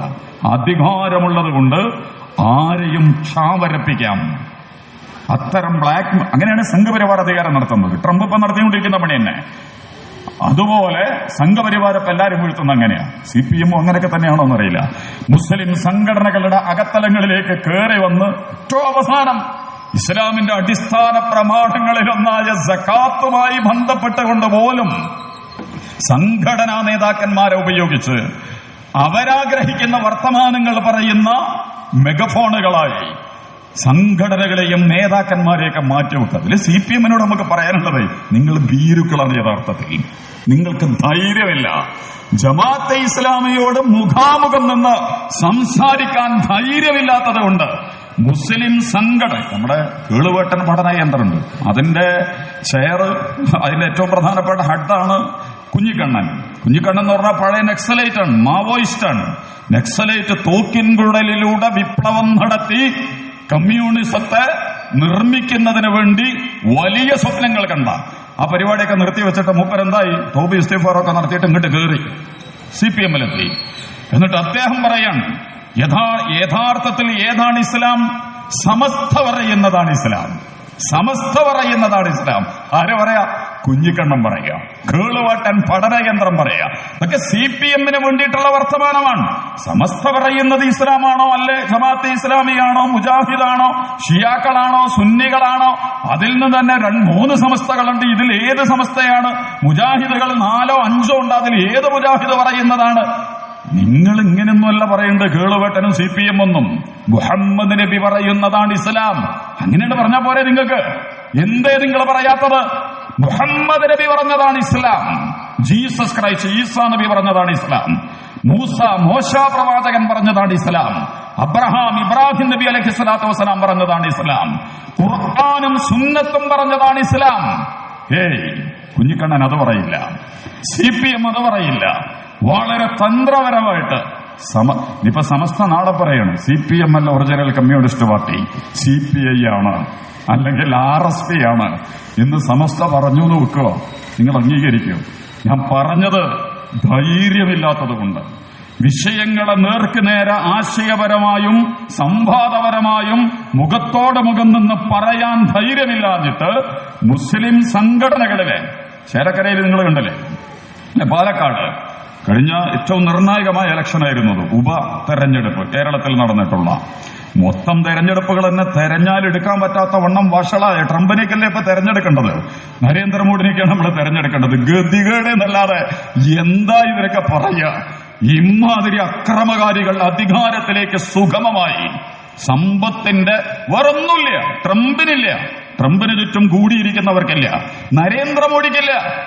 അദ്വാനി രഥയാത്ര നടത്തുന്ന കാലത്ത് അതിന്റെ കൺവീനറായിരുന്നു മിസ്റ്റർ നരേന്ദ്രമോദി. ഇന്ത്യയെ പോലത്തെ 135 കോടി ജനങ്ങളെ പ്രതിനിധീകരിക്കാനുള്ള വൈജ്ഞാനികമോ സാമൂഹികമോ കർമ്മപരമോ ഒന്നുമില്ല. കള്ള പണക്കാരുടെയും വംശീയ ജാതീയ മതകീയ പ്രത്യയശാസ്ത്രങ്ങളുടെയൊക്കെ പിന്നിലൂടെ നുഴഞ്ഞും ഇഴഞ്ഞും കയറി വന്ന് മുഗൾ പരപ്പിലെത്തുന്നവരാണ് ഇവരൊക്കെ. നമ്മുടെ കേരളത്തിലെ ചില ഈ എന്താ പറയാ റീൽസുകളൊക്കെ ഉണ്ടല്ലോ, ക്രിസ്ത്യൻ ടീമുകളുണ്ട് ചില. എന്താണ് ഒരു പറയണത് നമുക്കറിയില്ല. ട്രംപ് ക്രിസ്ത്യാനിയാണ്, ബൈബിളിന്റെ ഗതികേട് എന്ന് പറയേണ്ടി വരും. ട്രംപൊക്കെ ബൈബിള് കൈ പിടിച്ചാൽ ഓരോ വിചാരം ഇനി യേശു വരാൻ പോകണതാ. ട്രംപ് വരണുണ്ടട്ടെ. ഇദ്ദേഹത്തെ പഠിക്കുന്ന ആളൊക്കെ പറയുന്ന ആള് സൈക്കിക് പ്രോബ്ലം ഉള്ളവരാണതാ. മനുഷ്യന്റെ വ്യക്തിത്വത്തെക്കുറിച്ച് പഠിക്കുന്ന മനഃശാസ്ത്രജ്ഞ അമേരിക്കയിലെ തന്നെ പ്രഗത്ഭർ പറയുന്നത് ഇയാള് സൈക്കിക്കാണ്, മനോരോഗിയാണ് ഇയാൾ, അവനിമനിസത്തിന്റെ ആളാണ്. സാമൂഹ്യ ബോധമോ ധാർമ്മികതയോ നിലപാടുകളോ തൊട്ടുതീണ്ടിയില്ലാത്ത മാനസിക പ്രശ്നങ്ങൾ ഉള്ള ആളുകൾ പ്രകടിപ്പിക്കുന്ന പ്രകടനമാണ് ലോകത്തിലെ ഏറ്റവും വലിയ അധികാര കേന്ദ്രങ്ങളിലൊന്നായ അമേരിക്കയുടെ പ്രസിഡന്റ് ചെയ്തുകൊണ്ടിരിക്കുന്നത് എന്ന് അവിടെ തന്നെയുള്ള ആളുകള് എന്നിട്ട് വസ്തുതകൾ കൂട്ടിച്ചേർത്ത് വെച്ചുകൊണ്ട് പറഞ്ഞുകൊണ്ടിരിക്കുന്നത്. അപ്പൊ ഞാൻ പറഞ്ഞ അതുകൊണ്ട് തെരഞ്ഞെടുപ്പ് എന്നൊക്കെ പറഞ്ഞാൽ ലോകത്തുടനീളം, ഇനി അതിന്റെ ബാക്ക്ഗ്രൗണ്ട് ഇപ്പൊ ഞാൻ വിശദീകരിക്കാൻ ആളല്ല, ഇൻസ്റ്റാഗ്രാമും സോഷ്യൽ മീഡിയയും അതുപോലെ തന്നെ വാട്സപ്പും ട്വിറ്ററും അതുപോലെ തന്നെ ഫേസ്ബുക്കും ഒക്കെ കൂടിയിട്ടാണ് ലോകത്തിപ്പോ തെരഞ്ഞെടുപ്പ് നടത്തുന്നത്. ഇത് നിങ്ങൾ വിചാരിച്ചോ അത് ഹിന്ദുവിന്റേതാണ്, മുസ്ലിമിന്റേതാണ്, ക്രിസ്ത്യാനിയുടേതാണ്, ജനാധിപത്യവാദികൾ നടത്തുന്നതാണ്, സോഷ്യലിസ്റ്റുകൾ നടത്തുന്നതാണ്, സെക്യുലറിസ്റ്റുകൾ നടത്തുന്നതാണെന്ന് ലോകത്തിലെ ഏറ്റവും മലീമസമായ ലോക മുതലാളിമാർ അധികാര ഘടനയിലേക്ക് എത്തുന്നതിന് വേണ്ടി അപകടകരമായ സ്വഭാവത്തിൽ നിർണയിച്ച് നിയന്ത്രിച്ച് നിയമിച്ച് നടത്തുന്നതാണ് സോഷ്യൽ മീഡിയകൾ. അതിലാണ് ഇപ്പൊ തെരഞ്ഞെടുപ്പിന്റെ എല്ലാ അജണ്ടകളും നിശ്ചയിക്കപ്പെടുന്നത്. കാഫർ സ്ക്രീൻഷോട്ട് ആണെങ്കിലും ലാ മാഷാ അല്ലാ ലാ ഇലാഹ, നമ്മുടെ CPM-കാര് അദ്ദേഹത്തെ 52 വെട്ടുവെട്ടി ശരിപ്പെടുത്തിയതിന് ശേഷം ആ വണ്ടിയിൽ രക്ഷപ്പെട്ട പ്രതികൾ എഴുതി വെച്ച സ്റ്റിക്കറാണ് ലാ മാഷാ അല്ലാ ലാ ഇലാഹ ഇല്ലല്ലാ ലാ ഹൗല വലാ ഖുവത ഇല്ലാ ബില്ലാഹ്. എന്തൊരു ഇതാണ് മതനിരപേക്ഷത എന്ന് പറയുന്നത്. അത്രയും ഉന്നതമാണ് CPM-ന്റെ ഓം ശാന്തി എന്ന് എഴുതി വെച്ചില്ല, ജയ് ശ്രീറാം എന്ന് എഴുതി വെച്ചില്ല, ഈശോ മിശിഹായ്ക്ക് സ്തുതി എന്ന് എഴുതി വെച്ചില്ല.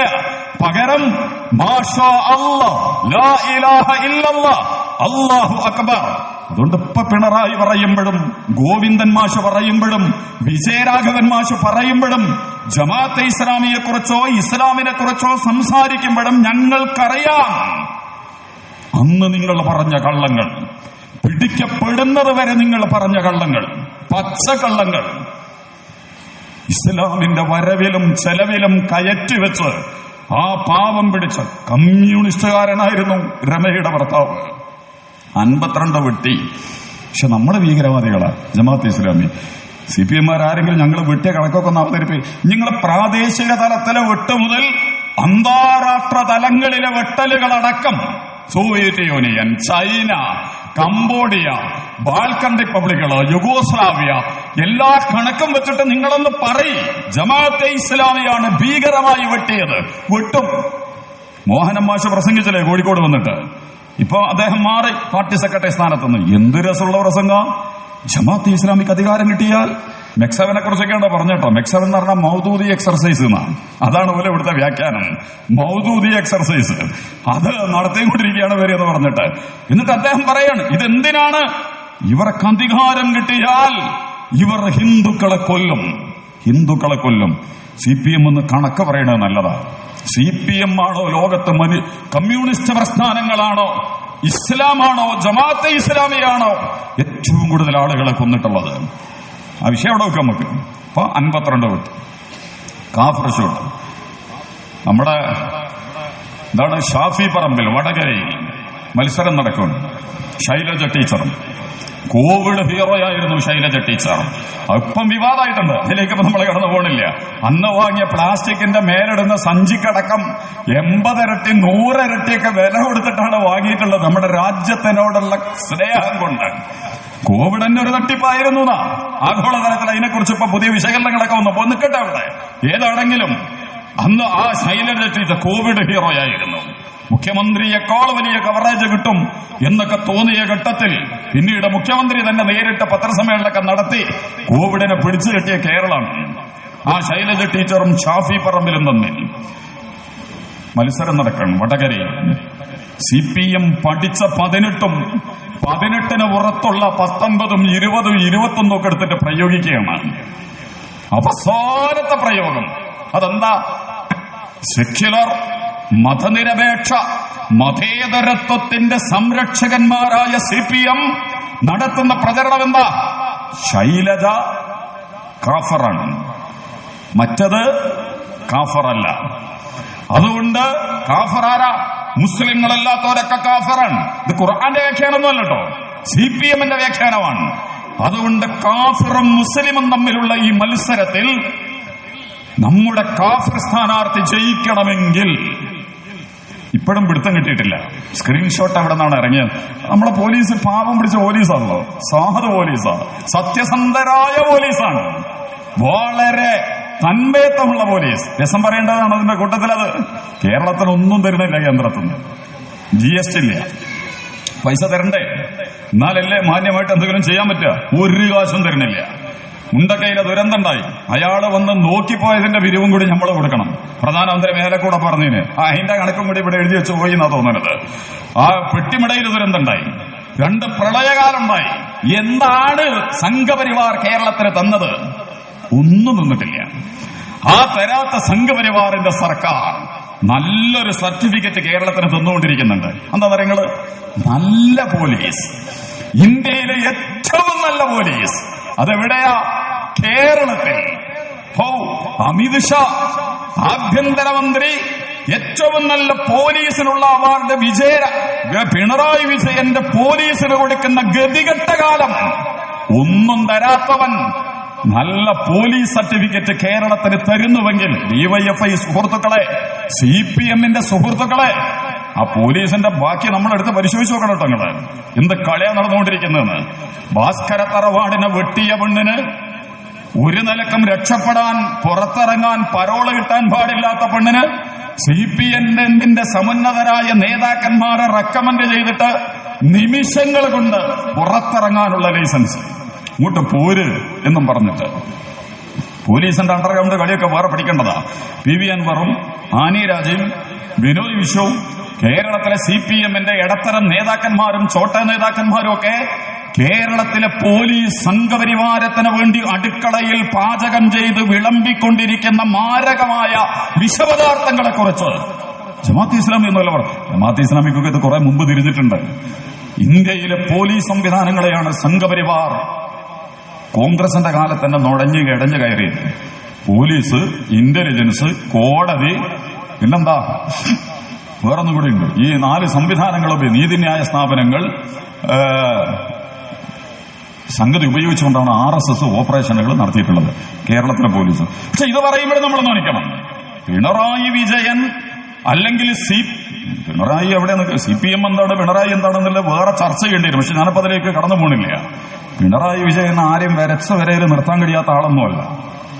ആരെയും വരച്ച വരയിൽ നിർത്താൻ. പണ്ട് സെൻകുമാറിന്റെ പ്രശ്നം ഉണ്ടായില്ല. രമേശ് ചെന്നിത്തല ആഭ്യന്തരമന്ത്രിയായിരിക്കുന്ന കാലത്ത് സെൻകുമാർ എന്ന് പറയുന്നവൻ DGP ആയിരുന്നു കേരളത്തില്. അന്ന് പിണറായി പ്രതിപക്ഷത്തിരുന്നുകൊണ്ട് പറഞ്ഞത് ഇയാളുടെ ചോറുവടിയും കൂറവടിയാണ്. RSSന്റെ DGP ആണ് ഇയാൾ. ചെന്നിത്തല എന്ന് പറഞ്ഞാൽ കോൺഗ്രസിനെ വിളിച്ചിട്ട് ഇയാൾ പറഞ്ഞതാ ചോറുവടിയും കൂറവടിയെന്ന് എന്നൊക്കെ പറഞ്ഞിട്ടുണ്ട്. അതുകൊണ്ടാണ് നമുക്ക് പിണറായി വിജയൻ ഇതിലെവിടെയോ അപകടകരമായി, നമ്മൾ പറഞ്ഞല്ല ഇയാൾ പറഞ്ഞാണ്, PV അൻവർ മുതൽ ബാക്കിയുള്ളവരൊക്കെ.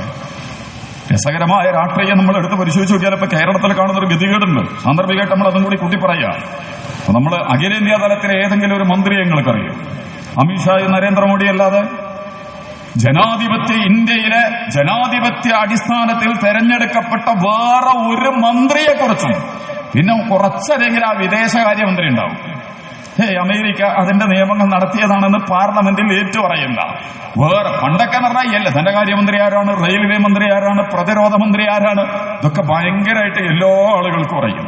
പക്ഷെ ഇന്ത്യയിലെ അമിത്ഷായും നരേന്ദ്രമോദിയും അല്ലാത്ത ഓരോറ്റ മന്ത്രിയെയും ഒരാൾക്കും അറിയില്ല.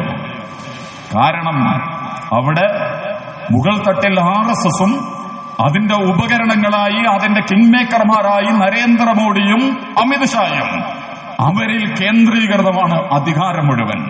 നിങ്ങൾ കേരളത്തിലേക്ക് വാ. കേരളത്തിലെ പുതിയ മന്ത്രിമാരെ നിങ്ങൾക്കറിയും ആരൊക്കെയാണെന്ന്? മുച്ചൂടും അഴിച്ചുപണികളാണ് പിണറായി വിജയൻ. പ്രഗത്ഭന്മാരായ മന്ത്രിമാരെ പോലും എടുത്തുമാറ്റി അവരാരും വരേണ്ടതില്ല. പുതുമുഖങ്ങൾക്കെന്ന് പറഞ്ഞ് പുതിയ ഗവൺമെന്റാണ് പിണറായിയുടെ രണ്ടാം CPMന്റെ ഗവൺമെന്റ് എന്ന് പറയുന്നത്. ഇതിൽ പിണറായി വിജയനെ അല്ലാതെ വേറെ ഏതെങ്കിലും മന്ത്രിമാരെ നിങ്ങൾക്കറിയും? ഇപ്പം മുഖ്യമന്ത്രിയല്ലാത്ത ഏതെങ്കിലും ഒരു മന്ത്രി അപൂർവം എപ്പോഴെങ്കിലുമൊക്കെ ആരെക്കുറിച്ചെങ്കിലുമൊക്കെ നമ്മൾ പറയും. പണ്ട് തോമസ് ഐസക്, ബേബി, ഗൗരിയമ്മ എന്നൊക്കെ നിരന്തരം പറഞ്ഞിരുന്നത് പോലെ ഇന്നത്തെ CPMന്റെ അകത്തളങ്ങളിൽ നിന്ന് കേരളത്തിന് അറിയാവുന്ന, CPMമാർക്കറിയായിരിക്കും, പൊതുസമൂഹത്തിനറിയാവുന്ന അത്രയും ഏകപക്ഷീയമായി, അവിടെയാണ് PV അൻവറൊക്കെ പറഞ്ഞ വർത്താനം.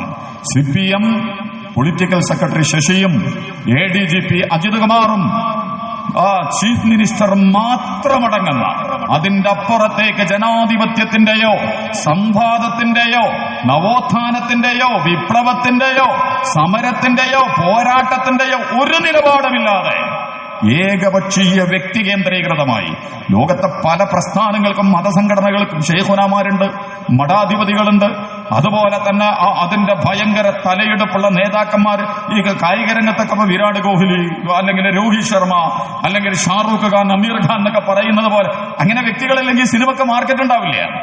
ഇനി മാർക്കറ്റ് ഇല്ലാത്ത സിനിമ എടുക്കണമെങ്കിൽ പോലും ഇങ്ങനത്തെ വിഗ്രഹങ്ങൾ അവിടെ ഉണ്ടാവണം. അവരൊന്നും രംഗത്തില്ലാതെ ഉണ്ടാവില്ല, അതിന് മാർക്കറ്റ് ഉണ്ടാവില്ല.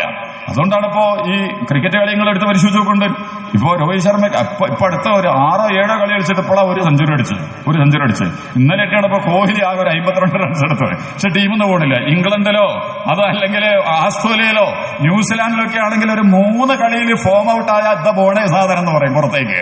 പിന്നെ കുളിച്ച് കുറിയൊക്കെ തൊട്ട് ശുദ്ധിയായിട്ട് വരാൻ പറയും. അത്യാവശ്യം നല്ല കളിച്ച് പ്രാക്ടീസ് ചെയ്തിട്ട്. പക്ഷെ വരെ തൊട്ടിട്ടില്ല. എന്താ കാരണം എന്ന് പറയാം നിങ്ങൾ? ഇന്ത്യയിൽ അവതാരങ്ങൾ ആവശ്യമാണ്. റൊണാൾഡോ ഇപ്പോൾ അൽ നസർ സൗദിയിലെ ലീഗ് എന്നൊക്കെ പറഞ്ഞ ഒരു ലീഗാ. പക്ഷെ എന്നാലും റൊണാൾഡോ അമേരിക്കൻ ഫുട്ബോളിൽ എന്താ പ്രസക്തിയുള്ളത്?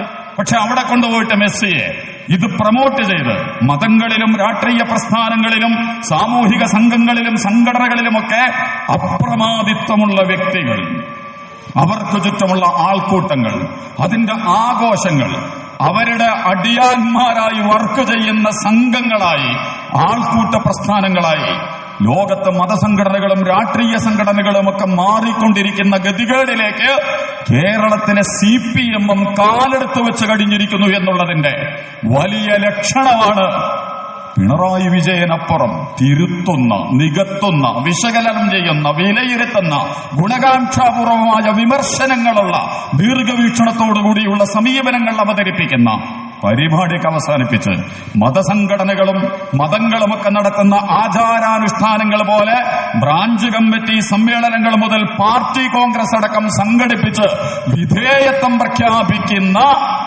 ആചാരങ്ങളായി അവർക്ക് മാത്രമല്ല, ഇത് പലർക്കും ബാധകമാണ്. അത് ഞാൻ പറഞ്ഞത് അതുകൊണ്ട് ഒരാളും പറയാനില്ല. പിണറായി വിജയന് പോലീസിന്റെ ഗുഡ് സർട്ടിഫിക്കറ്റ് കേന്ദ്രത്തിൽ നിന്ന് ഒരു സാധനവും തരാത്തോലും. എന്താണ് ഇതിന്റെ കാരണം? കേരളത്തിന്റെ പോലീസ് RSSന് വേണ്ടി എണ്ണയിട്ട യന്ത്രം പോലെ വളരെ മനോഹരമായി വർക്ക് ചെയ്തുകൊണ്ടിരിക്കുന്നു എന്നുള്ളതാണ് കേരളത്തിന്റെ പോലീസ് ചരിത്രം.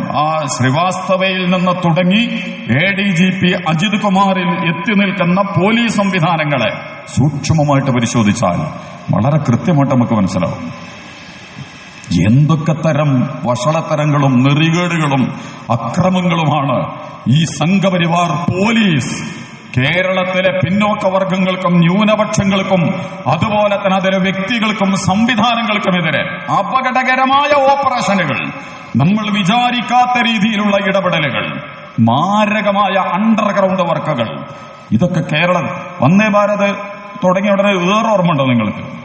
വന്ദേ ഭാരതിനെ എറിയുക, എന്നിട്ട് കാസർഗോഡ് നിന്ന് ആളെ അറസ്റ്റ് ചെയ്യുക.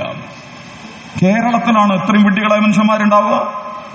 ഒരു ട്രെയിന് അപ്പൊ വന്ദേ ഭാരതിന് മാർക്കറ്റ് കിട്ടണം. മാർക്കറ്റ് കിട്ടണമെങ്കിൽ എന്ത് വേണം? അത് ശ്രദ്ധിക്കപ്പെടണമെങ്കിൽ അതിനെ പറ്റുന്ന ഓപ്പറേഷൻ നടക്കണം. അപ്പൊ എന്ത് ചെയ്യണം? എറിയാൻ തീരുമാനിക്കുക. അതുപോലെ തന്നെ ആലപ്പുഴ കണ്ണൂർ എക്സിക്യൂട്ടീവ് ഉണ്ട്.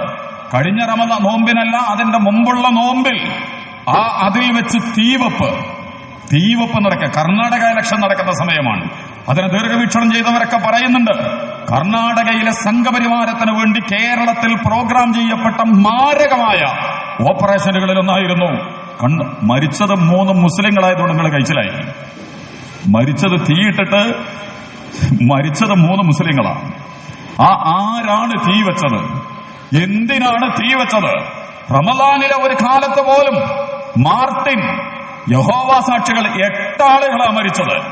ഇന്നിപ്പോ പുതിയ റിപ്പോർട്ട് വരുന്നു, അദ്ദേഹത്തിന്റെ ഫോണിൽ നിന്ന് വിദേശത്തേക്ക് ബോംബുണ്ടാക്കുന്നതിന്റെ രസതന്ത്രത്തെക്കുറിച്ചുള്ള വിജയം അറിയിച്ചുകൊണ്ട് കോള് പോയിട്ടുണ്ട്. അപ്പൊ അവിടുന്ന് ഇങ്ങോട്ട് വന്നിട്ടുണ്ടാവും, അല്ലാതെ അപ്പൊ അവിടുന്ന് അങ്ങോട്ട് പോകില്ലല്ലോ. ഉണ്ടാക്കിയോ, നീ കൈകാര്യം ചെയ്തോ.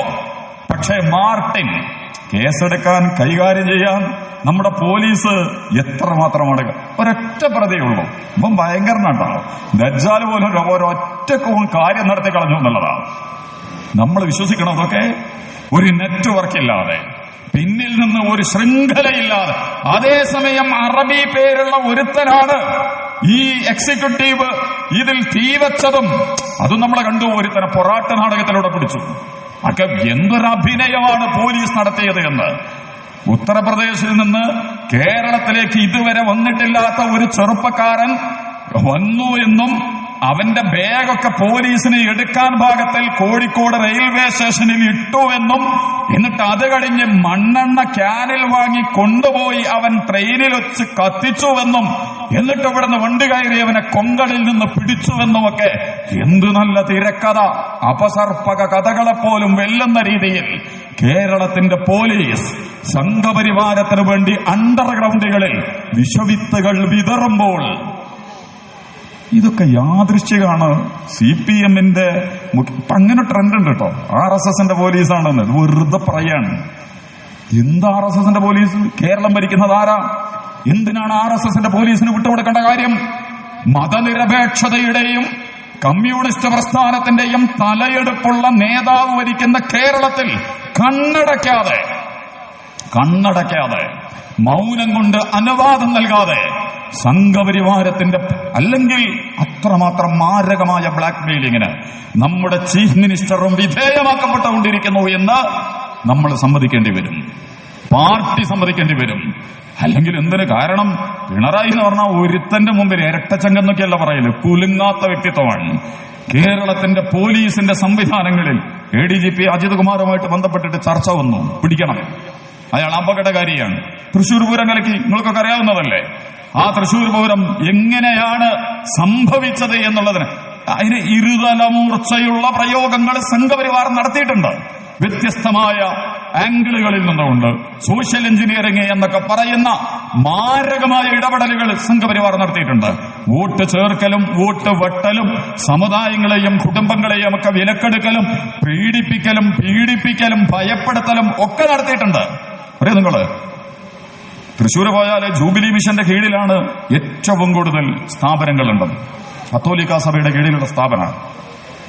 അവിടേക്കൊക്കെ തൃശ്ശൂരിന്റെ നെറ്റിത്തടം, അതിന്റെ നെഞ്ചകം, തൃശ്ശൂരിന്റെ മർമ്മപ്രധാനമായ സ്ഥലങ്ങൾ. നിങ്ങള് സുരേഷ് ഗോപി മത്സരിക്കുന്നതിന്റെ പ്രഖ്യാപനമൊക്കെ വരുന്ന ആ സമയത്ത് അവിടെ നിന്നൊരു വാർത്ത വന്നു തൃശ്ശൂരിന്ന്. എന്താ? പാലയൂര് ഒരമ്പലം ഉണ്ട്. പാലയൂരിലെ ക്രിസ്ത്യൻ പള്ളി അമ്പലം പൊളിച്ചുണ്ടാക്കിയതാണ് സംഘപരിവാരത്തിന്റെ ഒരു അഡ്വക്കേറ്റ്. അപകടകാരിയായ അഡ്വക്കേറ്റാണ്. അയാളൊരു പത്രസമ്മേളനം നടത്തി ഒരു വർത്താനം പറഞ്ഞു. ഞാൻ പറഞ്ഞത് സംഘപരിവാർ എങ്ങനെയാ പണിയെടുക്കുക, ഒരൊറ്റ വർത്താനം. പിന്നീട് എന്താ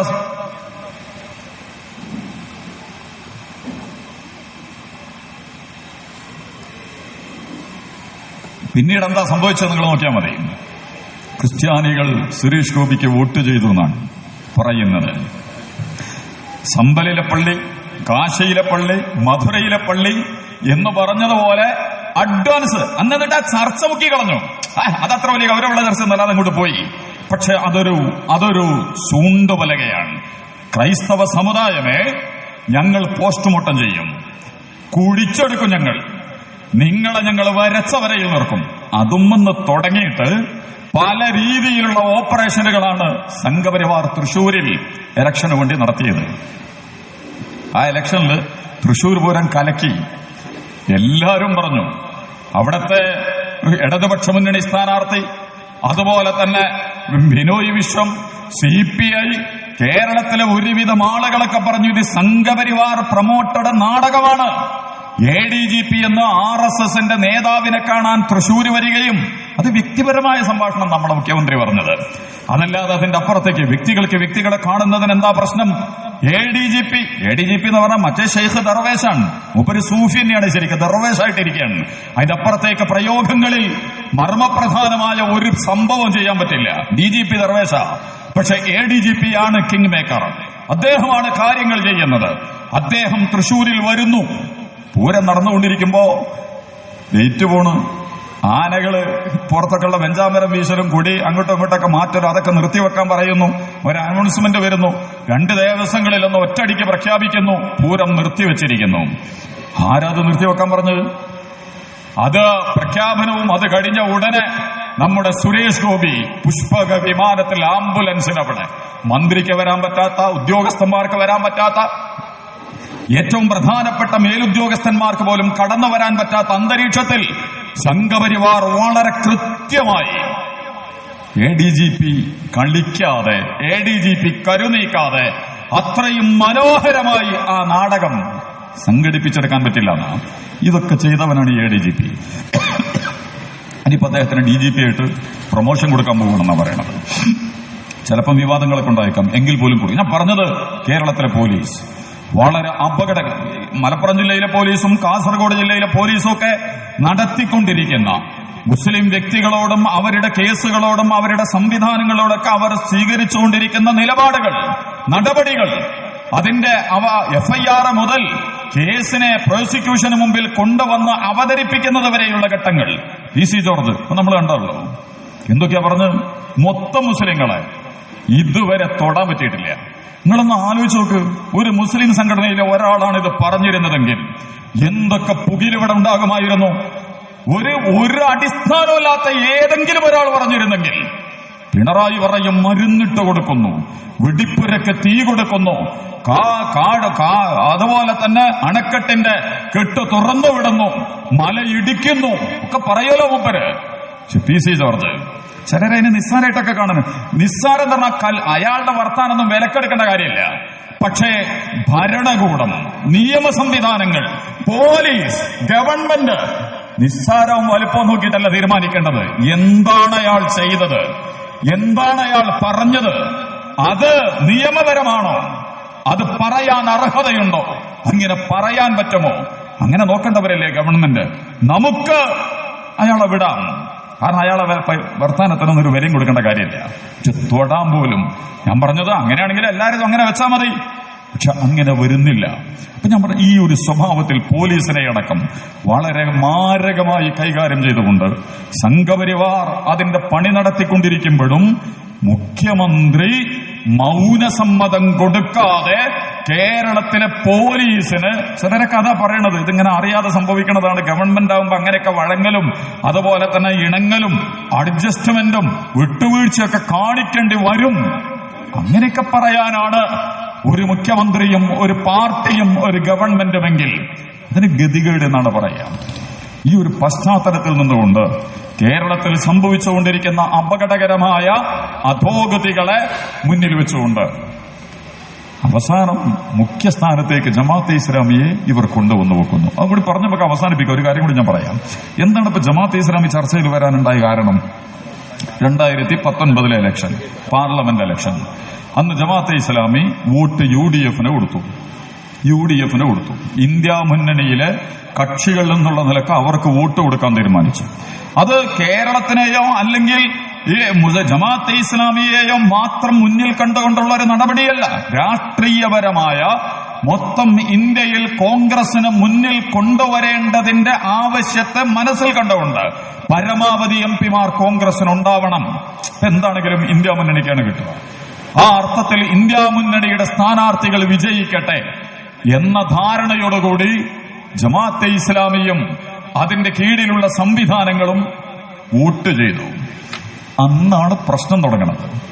2019 പാർലമെന്റ് ഇലക്ഷൻ മുതൽ ഈ പ്രസംഗം കേൾക്കുന്ന CPM സുഹൃത്തുക്കൾ ചിലപ്പോൾ ഉണ്ടാകും. നിങ്ങളുടെ പാർട്ടിയുടെ ആഭ്യന്തര വേദികളിൽ ചില ചോദ്യങ്ങൾ ചോദിക്കണം.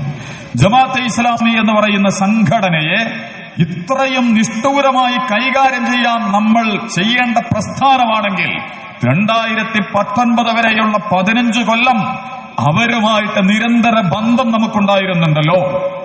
പാർട്ടി സെക്രട്ടറി മുതൽ മുഖ്യമന്ത്രി മുതൽ എല്ലാവരും ജമാഅത്തെ ഇസ്ലാമിയുമായിട്ട് ചർച്ചയും അതുപോലെ തന്നെ സഖ്യവും ബന്ധങ്ങളുമൊക്കെ ഉണ്ടാക്കിയിട്ടുണ്ടല്ലോ. അതൊക്കെ പിന്നെ അതിൽ നിന്ന് എന്ത് നിലപാടിലാണ് 2019 ശേഷം ജമാഅത്തെ ഇസ്ലാമിക്ക് മാറ്റം വന്നത്? അണുബോംബ് ഉണ്ടാക്കാൻ തുടങ്ങി. ഇപ്പൊ ഇറാന് അണുബോംബ് ഉണ്ടാക്കുന്നു, അതുകൊണ്ട് പിടിക്കണം എന്നൊക്കെ പറഞ്ഞ മാതിരി ജമാഅത്തെ ഇസ്ലാമി 2019 ശേഷം കാതലായ എന്തോ അപകടകരമായ പുതിയ നയസമീപനങ്ങൾ സ്വീകരിച്ചു എന്ന് പറയേണ്ട വല്ലതും സംഭവിച്ചിട്ടുണ്ടോ ജമാഅത്തെ ഇസ്ലാമിയിൽ? അതിന്റെ ഭരണഘടനയിലോ അതിന്റെ പ്രയോഗങ്ങളിലോ അതിന്റെ പ്രബോധനങ്ങളിലോ ഒന്നും 2019 മുമ്പുള്ള ജമാഅത്തെ ഇസ്ലാമിയിൽ നിന്ന് വ്യത്യസ്തമായി 2019 ശേഷം പ്രത്യേകിച്ചൊന്നും ഉണ്ടായിട്ടില്ല. വോട്ട് UDF-ന് കൊടുക്കാൻ തീരുമാനിച്ചു എന്നുള്ളത് മാത്രമാണ് പ്രശ്നം. അവിടുന്നാണ് പിന്നെ CPM-ന്റെ നേതൃത്വത്തിൽ വളരെ തകൃതിയായ രീതിയിലുള്ള ഒരു നരേഷൻ, ഒരു ഫ്രെയിം വർക്ക്, ഒരു അവതരണ രീതി, ഒരു പ്രത്യേക തിരക്കഥ നിർമ്മിച്ചെടുത്തുകൊണ്ട് കേരളത്തിന്റെ മുമ്പിൽ ജമാഅത്തെ ഇസ്ലാമി എന്ന് പറയുന്നത് അങ്ങനെ അവതരിപ്പിക്കാൻ തുടങ്ങുകയാണ്. അതുകൊണ്ടൊന്നും ഞങ്ങൾക്ക് പ്രശ്നമൊന്നുമില്ല. കാരണം ജമാഅത്തെ ഇസ്ലാമി തുടങ്ങിയ മുതൽ ഈ നിമിഷം വരെ ആരുടെ തണലിലും ആരുടെ നിഴലിലും ആരുടെ ചിലവിലും വളർന്നു വന്ന പ്രസ്ഥാനമല്ല. വമ്പൻ പ്രസ്ഥാനങ്ങൾ പോലും ചാരിയാണ് നിൽക്കുന്നത്, അല്ലെങ്കിൽ താങ്ങിയാണ് നിൽക്കുന്നത്, അല്ലെങ്കിൽ തൂങ്ങിയാണ് നിൽക്കുന്നത്. പലതിന്റെയും അപ്പൻഡിക്സ് സ്വഭാവത്തിൽ അവരാരെങ്കിലും ഒന്ന് തള്ളുകയോ അല്ലെങ്കിൽ തൂങ്ങുന്നിടത്തുനിന്ന് കുളത്തെടുക്കുകയോ ചെയ്താൽ വലിയ സംഘടനകൾ മുതൽ വലിയ സംവിധാനങ്ങളടക്കം തകർന്ന് തരിപ്പണമാവും. അതുകൊണ്ട് ചാരാതെ, അതുകൊണ്ട് ഇപ്പൊ വെള്ളാപ്പള്ളി നടേശനൊക്കെ പറയുന്നുണ്ട്, ഞങ്ങളെ സഹായിക്കുന്നവരെ സഹായിക്കും. മുസ്ലിം സംഘടനകളിലും അങ്ങനെ പറയുന്നവരൊക്കെ ഉണ്ട്. ഞങ്ങളെ സഹായിക്കുന്നവരെ ഓൽക്ക് ഇന്ത്യല്ല, കേരളമല്ല, വേറെ പ്രശ്നങ്ങളൊന്നുമില്ല, ആരാണോ ഞങ്ങളെ സഹായിക്കുന്നത് അവരെ ഞങ്ങൾ സഹായിക്കും എന്ന് പറയുന്നവരുണ്ട്. ചാരാതെ നിൽക്കാൻ, തൂങ്ങാതെ നിൽക്കാൻ, മറ്റുള്ളവരുടെ ആ ഒരു ശക്തിയിലല്ലാതെ നിൽക്കാൻ കഴിയാത്ത സംഘടനകൾ അനവധിയുണ്ട്. ആ കൂട്ടത്തിൽ നിങ്ങൾ ജമാഅത്തെ ഇസ്ലാമിയെ കൊണ്ടുവെക്കേണ്ട കാര്യമില്ല. ജമാഅത്തെ ഇസ്ലാമി 1-ാം തീയതി മുതൽ ഈ നിമിഷം വരെ ഒരു പ്രസ്ഥാനത്തിന്റെയും താഴെ നിന്നുകൊണ്ട് നിഴലിൽ വളർന്നു വന്ന തണലിൽ ആരെങ്കിലും ഇപ്പൊ ജമാഅത്തെ ഇസ്ലാമിക്ക് ഇരിക്കുകയും കിടക്കുകയും കുടിക്കുകയും എന്നൊക്കെ പറഞ്ഞിട്ട് നിങ്ങൾ നല്ല കൂട്ടരാണ്, നിങ്ങളാണ് വേണ്ടത് എന്ന് പറഞ്ഞിട്ട് അതിന്റെ 1-ാം തീയതി മുതൽ ഈ നിമിഷം വരെ ആരും സ്വീകരിച്ചിട്ടില്ല. അങ്ങനെ സ്വീകരിച്ചാലും പേടിയാണ്. അത് നമ്മൾ പേടിക്കണം. നമുക്ക് വമ്പിച്ച സ്വീകാര്യത കിട്ടുക. എല്ലാ കംസനും എല്ലാ രാവണനും എല്ലാ ഗോഡ്സയും എല്ലാ ഫറോവയും എല്ലാ നമ്രോദും നമ്മളെ സ്വീകരിച്ച് കൊണ്ടുപോയി ഇരുത്തി നിങ്ങൾ നല്ല സംഘമാണ് എന്ന് പറഞ്ഞാൽ അതിന്റെ അർത്ഥം ഇതൊരാൾക്കൂട്ട പ്രസ്ഥാനമായിരിക്കുന്നു, ഇതൊരാചാര പ്രസ്ഥാനമായിരിക്കുന്നു, ഇതൊരനുഷ്ഠാന പ്രസ്ഥാനമായിരിക്കുന്നു, ഇതൊരാഘോഷ പ്രസ്ഥാനമായിരിക്കുന്നു എന്നുള്ളതാണ്. സ്ഥാപനങ്ങൾ മുതൽ വ്യക്തികൾ മുതൽ പാർട്ടികൾ മുതൽ സമുദായങ്ങൾ വരെ ആഘോഷ ആൾക്കൂട്ട ആചാര അനുഷ്ഠാന പ്രസ്ഥാനങ്ങളായി അവമതിക്കുമ്പോഴാണ് അതിന് തലയെടുപ്പോടുകൂടി നിൽക്കാൻ കഴിയാത്ത ഗതികേടുകൾ ഉണ്ടാവുക. ജമാഅത്തെ ഇസ്ലാമി അതിന്റെ 1-ാം തീയതി മുതൽ അവിഭക്ത ഇന്ത്യയിലും വിഭജിക്കപ്പെട്ട ഇന്ത്യയിലും ഈ പുതിയ സംഘപരിവാരത്തിന്റെ നീണ്ട ഇരുണ്ട കാലത്തും ഒരു വിട്ടുവീഴ്ചയില്ലാതെ ജമാഅത്തെ ഇസ്ലാമി മുന്നോട്ട് പോയിക്കൊണ്ടിരിക്കുന്നുണ്ട്. അതുകൊണ്ട് ജമാഅത്തെ ഇസ്ലാമിനെ കുറിച്ച് പറഞ്ഞപ്പോൾ CPM പറഞ്ഞ് അല്ലെങ്കിൽ BJP ഇതിനേക്കാൾ നന്നായിട്ട് BJP പറയുന്നുണ്ട്. BJP ജമാഅത്തെ ഇസ്ലാമിയെ നന്നായിട്ട് അവർക്കറിയാം എവിടെയാണ് അടിക്കേണ്ടത്. അതിന്റെ ഒരു തലം കൂടി നമ്മൾ മനസ്സിലാക്കേണ്ടതാണ്. ഇസ്ലാമിക് ഫോബിക് അന്തരീക്ഷങ്ങളുമായി ബന്ധപ്പെട്ടുകൊണ്ട് ലോകത്തുടനീളം ഇസ്ലാം നല്ല മാർക്കറ്റാണ്. നല്ല മാർക്കറ്റ് എന്ന് പറഞ്ഞാൽ ട്രംപ് അതിന്റെ ചെലവിലാണ് ജയിക്കുന്നത്. പാശ്ചാത്യ ലോകത്തെ പല പ്രസ്ഥാനങ്ങളും ഇസ്ലാം പേടിയിൽ നിന്നാണ് അതിന്റെ രാഷ്ട്രീയമായ വെള്ളവും വളവും ഒക്കെ നേടിയെടുത്തുകൊണ്ടിരിക്കുന്നത്. അല്ലാതെ എന്തെങ്കിലും വേറെ ധാർമ്മികമായ, മൂല്യപരമായ, സാമൂഹികമായ, സമത്വപരമായ ഒന്നും പറയാനില്ല. ഇവിടെ വന്ന് മുസ്ലിങ്ങൾ പെറ്റുവരുകി യൂറോപ്പ് പിടിക്കും, ജർമ്മനി പിടിക്കും, ബെൽജിയം പിടിക്കും, ഹോളണ്ട് പിടിക്കും, ഒക്കെ പിടിക്കും, അമേരിക്കയും പിടിക്കും. അതുകൊണ്ട് മുസ്ലിങ്ങൾ ഈ കയറ്റി അയക്കുന്ന പരിപാടി പോലും അവസാനത്തെ മുന അങ്ങോട്ട് കൊണ്ടുപോകാനാണോ എന്നുള്ളത് നമ്മൾ വേറെ സൂക്ഷ്മമായിട്ട് പഠിക്കേണ്ട ഒരു ഭാഗം. അതിലേക്ക് ഇപ്പൊ നമ്മൾ കടന്നു പോണില്ല. ഒരു മുസ്ലിം പേടിയുണ്ട്. ട്രംപിന്റെ ഇലക്ഷന്റെ മർമ്മങ്ങൾ മുഴുവൻ ഇസ്ലാമും മുസ്ലിമീങ്ങളും അതിന്റെ സംവിധാനങ്ങളും ഒക്കെ ഉണ്ടാക്കുന്ന ഭയങ്കര അവതരണമായിരുന്നു അമേരിക്കയിൽ. ഇന്ത്യയിലേക്ക് ഒന്ന് നോക്ക് നിങ്ങൾ. നമ്മുടെ പ്രധാനമന്ത്രി കഴിഞ്ഞ പാർലമെന്റ് ഇലക്ഷന് ആളെ പ്രസംഗം ശ്രദ്ധിച്ചിട്ടുണ്ടോ നിങ്ങൾ? പ്രധാനമന്ത്രിയുടെ പ്രസംഗം ഒന്നും അതിനെക്കുറിച്ച് തെരുവ് ചോട്ടാ നേതാക്കന്മാര് പോലും പറയാൻ അറപ്പ് കാണിക്കുന്ന വർത്തമാനങ്ങൾ. ഇന്ത്യയുടെ നമ്പർ 1 പ്രധാനമന്ത്രി നിരന്തരമായിട്ട് 160 യോഗങ്ങളിലാണ് അയാൾ പ്രസംഗിച്ചത്. ആ പ്രസംഗത്തിൽ മുഴുവൻ ഒരു മഹാരാഷ്ട്രയിലേക്ക് ചെന്നിട്ട് പ്രസംഗിച്ചെന്താ? കോൺഗ്രസിന് ഭരണം കിട്ടിയാൽ ഹിന്ദു പെണ്ണുങ്ങളുടെ താലിയൊക്കെ അഴിച്ചിട്ട് മുസ്ലിം സ്ത്രീകൾക്ക് കെട്ടിക്കൊടുക്കും. അതുകൊണ്ട് ആര് ജയിക്കണം അവിടെ? ഒരു പ്രധാനമന്ത്രി പ്രസംഗിക്കുകയാണ് ഉളുപ്പില്ലാതെ. എന്ത് പ്രധാനമന്ത്രിയാണ് അയാൾ? എന്താണ് അയാൾ പ്രസംഗിക്കുന്നത്? ഇതാണ് കേട്ടോ സംഘപരിവാരം പ്രസംഗിക്കുകയാണ്. ഇതാ ഹിന്ദു സ്ത്രീകളുടെ താലി എന്നൊക്കെ പറഞ്ഞാൽ ഭയങ്കര സംഭവമാണ്. പ്രത്യേകിച്ച് ഹൈന്ദവ സമുദായത്തിലൊക്കെ അത് വിശുദ്ധിയുടെയും മംഗളത്തിന്റെയും കരാറിന്റെ ഒക്കെ അടയാളമാണ്. അത് ഊരിയെടുത്തിട്ട് കോൺഗ്രസ് മുസ്ലിങ്ങൾക്ക് കൊടുക്കും. ആര് പ്രസംഗിക്കുക? പ്രധാനമന്ത്രി പ്രസംഗിക്കുക. ഇന്ത്യ കോൺഗ്രസ് എങ്ങാനും അധികാരത്തിൽ വന്നാൽ ഇന്ത്യൻ ക്രിക്കറ്റ് ടീം ഒരു മുഹമ്മദ് ഷമി ഇന്നലെ മുമ്പ് കളിച്ചിട്ടില്ല തോന്നലേ. 2 കളിയിലുണ്ട്. ഇപ്പൊ മുഹമ്മദ് ഷമി മാത്രമേ ഉള്ളൂ ഇന്ത്യൻ ക്രിക്കറ്റ് ടീമില്. ആ കോൺഗ്രസിന് അധികാരം കിട്ടിയാൽ Indian cricket team Pakistan team പോലെയാകും എന്ന് പറഞ്ഞ അതിന്റെ അർത്ഥം എന്താ? മുസ്ലിങ്ങൾ മാത്രമായിട്ട് മാറും. ഒരു പ്രധാനമന്ത്രി. എന്റെ അർത്ഥം എന്താണെന്നറിയോ? ഇയാള് നമ്പർ 1 ആണല്ലോ. ഒരു രാജ്യത്തിലെ ജനതയുടെ മുമ്പിൽ ചെയ്തു കൊടുത്തിട്ടുള്ള മൂല്യപരമായ, ധാർമ്മികമായ ഒരു കാര്യം പറയാനില്ലാത്തതുകൊണ്ട് വർഗീയ, വംശീയ, ജാതീയ, സാമുദായിക ചീഞ്ഞളിഞ്ഞ് ദുർഗന്ധം വമിക്കുന്ന നെറികെട്ട വർത്തമാനങ്ങൾ വിഷവിത്ത് വിതറി അധികാരം പിടിച്ചെടുക്കേണ്ട ഗതികേടിലേക്ക്. നിങ്ങൾ കേരളത്തിലൊന്ന് നോക്കുങ്ങൾ. കഴിഞ്ഞ ഇലക്ഷൻ 2019 മുതൽ എന്ത് രാഷ്ട്രീയമാണ് ഇവിടെ പറഞ്ഞിട്ടുള്ളത്? ക്യാപിറ്റലിസവും സിയോണിസവും ലിബറലിസവും ഫാസിസവും ഒക്കെ ചേർന്ന അവിയൽ മുന്നണികൾ വളരെ മാരകമായി മനുഷ്യനെയും അവന്റെ സംവിധാനങ്ങളെയും എല്ലാം തകിടം മറിച്ചുകൊണ്ടിരിക്കുന്ന ഘട്ടത്തിൽ അത്തരം നിർണായകമായ പോളിസികൾ, അതിന്റെ മർമ്മങ്ങൾ, അതിന്റെ ആഘാതങ്ങൾ, അതുണ്ടാക്കുന്ന ദുരന്തങ്ങൾ, ഇതൊന്നുമല്ല നമ്മുടെ രാഷ്ട്രീയക്കാര്. കുഞ്ഞാലിക്കുട്ടിയും കുഞ്ഞുവാണിയും അതുപോലെ തന്നെ പിന്നെന്താണ് കുഞ്ഞുവാണിയും കുഞ്ഞുമടങ്ങുന്ന CPM-ന്റെ നരേശനായിരുന്നു. KM മാണിയും ഉമ്മൻചാണ്ടിയും കുഞ്ഞാലിക്കുട്ടിയും കൂടിയിട്ട് ഗവൺമെന്റ് ഉണ്ടാക്കും. അത് പിന്നെ കഴിഞ്ഞ ഇലക്ഷനായപ്പോ അമീർ, കുഞ്ഞാലിക്കുട്ടി, പിന്നെ കോൺഗ്രസിന്റെ ഹസനും കുഞ്ഞാലിക്കുട്ടിയും അമീറും. ഇത് ശശികല പറഞ്ഞാൽ നമുക്ക് മനസ്സിലാവും, സുരേന്ദ്രൻ പറഞ്ഞാൽ മനസ്സിലാവും, RSS പറഞ്ഞാൽ മനസ്സിലാവും. പക്ഷെ മതനിരപേക്ഷതയുടെ പേറ്റന്റുള്ള CPM, കേരളത്തിലെ സമുന്നതർ. കുഞ്ഞാലിക്കുട്ടി എന്താ? വർഗീയവാദിയ. ഹസൻ എന്താ? ഏത് പാർട്ടിയിലാണ് ഹസൻ? കോൺഗ്രസിന്റെ ഹസനും കുഞ്ഞാലിക്കുട്ടിയും അമീറും. അതിലേക്ക് അമീറിനെ വലിച്ചു കയറ്റി. കേരളത്തിലെ CPM-ന്റെ ലീഡർമാർ തെരഞ്ഞെടുപ്പിനെ എങ്ങനെയാണ് വിളമ്പിക്കുഴക്കേണ്ടത് എന്ന് തീരുമാനിച്ചിട്ട് വളരെ മാരകമായ അവതരണങ്ങൾ. അതവസാനം ചേലക്കരയിലേക്ക് എത്തിയപ്പോഴോ, പാലക്കാടൊക്കെ എത്തിയപ്പോഴോ, പാലക്കാട് നമ്മളെ മുഖ്യമന്ത്രി പ്രസംഗിക്കാൻ വന്ന് എല്ലാം ശരിയാക്കിയിട്ടേ പോവുള്ളൂ നമുക്ക് തീരുമാനിച്ചിട്ടുള്ളത്.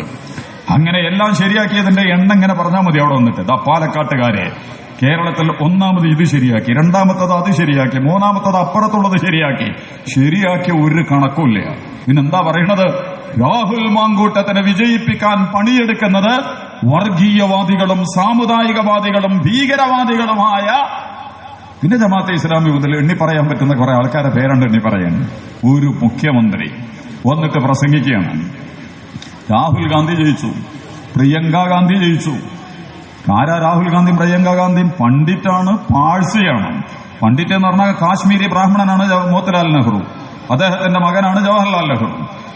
ഇന്ദിരാഗാന്ധിയുടെ ഭർത്താവ് ഫിറോസ് ഗാന്ധി, ഫിറോസ് ഗാന്ധി പാഴ്സിയാണ്, സുരദൃഷ്ടയാണ്, നമ്മുടെ സ്വന്തവസ്തുക്കൾ ഇറാനിൽ നിന്ന് വന്നിട്ടുള്ള മതത്തിന്റെ ആളാണ്. എന്താണെങ്കിലും മുസ്ലിം അല്ല, ജമാഅത്തെ ഇസ്ലാമിയല്ല. അങ്ങനെ പണ്ഡിറ്റും പാഴ്സിയുമായ രാഹുൽ ഗാന്ധിക്കും പ്രിയങ്ക ഗാന്ധിക്കും വോട്ട് ചെയ്തത് എന്താണ്? ഭീകരവാദികളും സാമുദായികവാദികളും ജാതിവാദികളും ഒക്കെയായ മുസ്ലിം ഭീകരന്മാർ ചേർന്നാണ് അവരെ ജയിപ്പിച്ചിട്ടുള്ളത്. കേരളത്തില് ഇതൊക്കെ കൊയ്യുന്നതപ്പുറത്ത് സംഘപരിവാര. മുസ്ലിം ലീഗിന്റെ പച്ചക്കൊടി പോലും കാണിക്കാൻ പാടില്ലാത്തവണ്ണം. പച്ചക്കൊടി പാകിസ്ഥാന്റെ കൊടിയാണ്. ഇപ്പൊ ഇന്നലെ പാകിസ്ഥാനിലെ ഗദ്ദാഫി സ്റ്റേഡിയത്തിലെ ന്യൂസിലാൻഡും പാകിസ്ഥാനും കളിക്കുന്നുണ്ട്. അപ്പൊ ഇന്ത്യന്റെയും പാകിസ്ഥാന്റെയും പതാക കാണികളെ ഗ്രൗണ്ടിൽ കൊണ്ടുവന്നിട്ടുണ്ട്. ചാമ്പ്യൻസ് ലീഗ് ഈ 19 തുടങ്ങാൻ പോവാണ്, 17 തുടങ്ങാൻ പോവാണെന്നാ പറയണത്. ഇന്ത്യ പുറത്തു പോയിട്ടേ കളിക്കുള്ളൂ എന്നാണ്. പോട്ടെ, അപ്പൊ പാകിസ്ഥാൻകാരെ പറയാം, വരൂ, ഇന്ത്യക്ക് സ്വാഗതം. എന്നിട്ട് ഇത് വെച്ചിട്ട് അതിനെ കൈകാര്യം ചെയ്യുന്നു പറയുന്നത്, ഇന്ത്യയിലെ ഏതെങ്കിലും ഒരു ക്രിക്കറ്റ് സ്റ്റേഡിയത്തിൽ പാകിസ്ഥാന്റെ എല്ലാം മുസ്ലിം ലീഗിന്റെ പതാക പൊന്തിച്ചാൽ പോലും എന്താവും? സംഘപരിവാരവും CPM ഒക്കെ കിടന്നിട്ട് ചട്ടപട കളി തുടങ്ങും. രാഹുൽ ഗാന്ധിക്ക് വേണ്ടി ഐക്യജനാധിപത്യ മുന്നണിയിൽ UDF-ൽ സഖ്യകക്ഷിയായ മുസ്ലിം ലീഗിന്റെ പതാക കാട്ടി അത് പാകിസ്ഥാൻ പതാകയാണ് എന്നിട്ട് പാകിസ്ഥാനിൽ നിന്ന് ഫണ്ട് വന്ന് പാകിസ്ഥാനികൾ കളിച്ച് ഇതിലേക്ക് വെള്ളവും തീയും ഒഴിച്ചുകൊടുത്ത് തീ കൊടുത്ത് നമ്മുടെ ഇടതുപക്ഷത്തിന്റെ നമ്മുടെ വിജയരാഘവൻ, ഗോവിന്ദൻ മാഷ് ഇവരൊക്കെ ആരാ? കേരളത്തിലെ ഏറ്റവും വലിയ രാഷ്ട്രീയ നേതാക്കന്മാരിൽപ്പെട്ടവർ. മതേതര സ്ഥാനാർത്ഥികളെ വിജയിപ്പിച്ചതിനെ പോലും മതഭീകരതയുമായി കൂട്ടിക്കെട്ടി ദുർവ്യാഖ്യാനം നടത്തി സംഘപരിവാരത്തിന് വിളവെടുപ്പ് നടത്താൻ ഗോതത്തിൽ വിതക്കാൻ പറ്റുന്ന രീതിയിൽ അപകടകരമായ അവതരണങ്ങൾ. ശരിക്കും നമ്മുടെ മുഖ്യമന്ത്രി പറയേണ്ടത് എന്താ? ഇപ്പൊ ഇതിന്റെ വേറെ രസമുണ്ട്.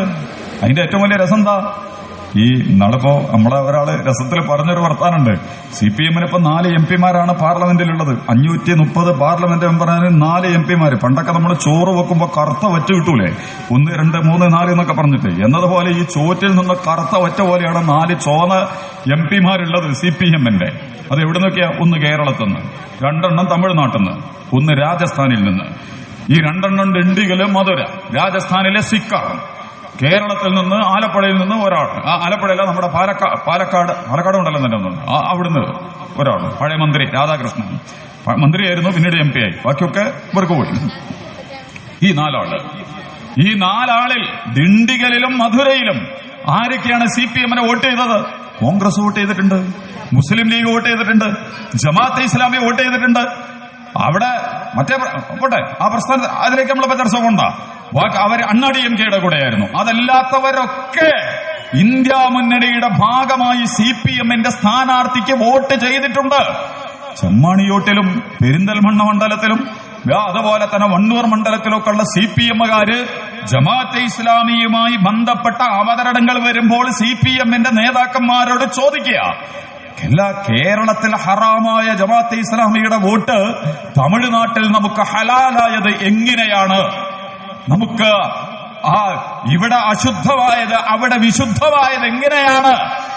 രാഹുൽ ഗാന്ധിയെയും പ്രിയങ്ക ഗാന്ധിയെയും രാഹുൽ മാങ്കൂട്ടത്തിനെയും കുരിശിലേറ്റുന്ന നിങ്ങൾ അതേ സ്ഥാനാർത്ഥികളുടെ പിന്നാമ്പുറത്ത് നിന്നുകൊണ്ട് സ്വന്തം MP-മാരെ പാർലമെന്റിലേക്ക് അയച്ചിട്ടുണ്ടെങ്കിൽ ആദ്യം ആ പരിപാടിയല്ലേ നമ്മൾ അവസാനിപ്പിക്കേണ്ടത്? എന്നെങ്കിലും നിങ്ങൾ ചോദിക്കണ്ടേ? ഇങ്ങനെയൊന്നും തർക്കുത്തരം പറയേണ്ട വിഷയമാണിത് എന്നുള്ള അഭിപ്രായം നമുക്കില്ല. കാരണം CPM-ന്റെ MP-മാരും പാർലമെന്റിൽ വേണം. ഇത് തന്നെയാണ് നമ്മളൊക്കെ ആഗ്രഹിക്കുന്നത്. വളരെ ആഴത്തിൽ പഴയ കാലത്തൊക്കെ നന്നായിട്ട് വർക്ക് ചെയ്ത് വർത്തമാനങ്ങൾ പറഞ്ഞിരുന്നു CPM-ന്റെ MP-മാർ. അതുകൊണ്ട് ഇന്ത്യയുടെ പൊതു സാഹചര്യത്തിൽ വളരെ ആഴത്തിൽ നിന്നുകൊണ്ട്, പക്ഷെ സത്യസന്ധത കാണിക്കണ്ടേ? ഇവിടുന്ന് ജമാഅത്തെ ഇസ്ലാമി വോട്ട് ചെയ്തില്ല എന്ന് പറഞ്ഞിട്ട് മുസ്ലിം ലീഗിന്റെയും കോൺഗ്രസിന്റെയും അതുപോലെ തന്നെ ജമാഅത്തെ ഇസ്ലാമിയുടെയൊക്കെ വോട്ട് വാങ്ങി തമിഴ്നാട്ടിൽ നിന്നും സിക്കർ സീതാറാം യെച്ചൂരി അനുസ്മരണത്തിൽ ജമാഅത്തെ ഇസ്ലാമിയുടെ അമീറും കർണാടകയിലെ രാജസ്ഥാനിലെ ഈ MP-യും സോഷ്യൽ മീഡിയ തുറന്നോക്ക്, ആകെ ജനം TV കാണും. RSS ജനം TV മാത്രമേ കാണുള്ളൂ. പിന്നെ കേസരിയും ജന്മഭൂമിയോ വായിക്കുള്ളൂ. വേറെ ഒന്നും പോലെ കാണും. എന്നതുപോലെ ഇപ്പൊ CPM-കാരും പീപ്പിൾസ് ഡേയും ദേശാഭിമാനിയും മാത്രം വായിക്കാൻ തീരുമാനിച്ചിട്ടുണ്ടെങ്കിൽ ബുദ്ധിപരമായി വളരെ അപകടകരമായ പതിതാവസ്ഥയിലേക്ക് നിങ്ങൾ പോകും. രാജസ്ഥാനിൽ നിന്ന് വന്ന ചിത്രങ്ങളെടുക്ക്. സീതാറാം അനുസ്മരണ പ്രഭാഷണത്തിൽ ജമാഅത്തെ ഇസ്ലാമിയുടെ എംപിമാർ അവിടെ വോട്ട് ചെയ്ത് ജയിപ്പിച്ചിട്ടുണ്ട്. മുർഷിദാബാദിൽ തോറ്റു CPM-ന്റെ സ്ഥാനാർത്ഥി, പക്ഷെ ജമാഅത്തെ ഇസ്ലാമി അവിടെ വോട്ട് ചെയ്തു. മലപ്പുറം ജില്ല പോലെ ബംഗാളിലെ ഏറ്റവും വലിയ മുസ്ലിം ഭൂരിപക്ഷ ജില്ലയാണ് മുർഷിദാബാദ്. ആ മുർഷിദാബാദിലെ CPM-ന്റെ സ്ഥാനാർത്ഥിക്ക് ജമാഅത്തെ ഇസ്ലാമി വോട്ട് ചെയ്തിട്ടുണ്ട്.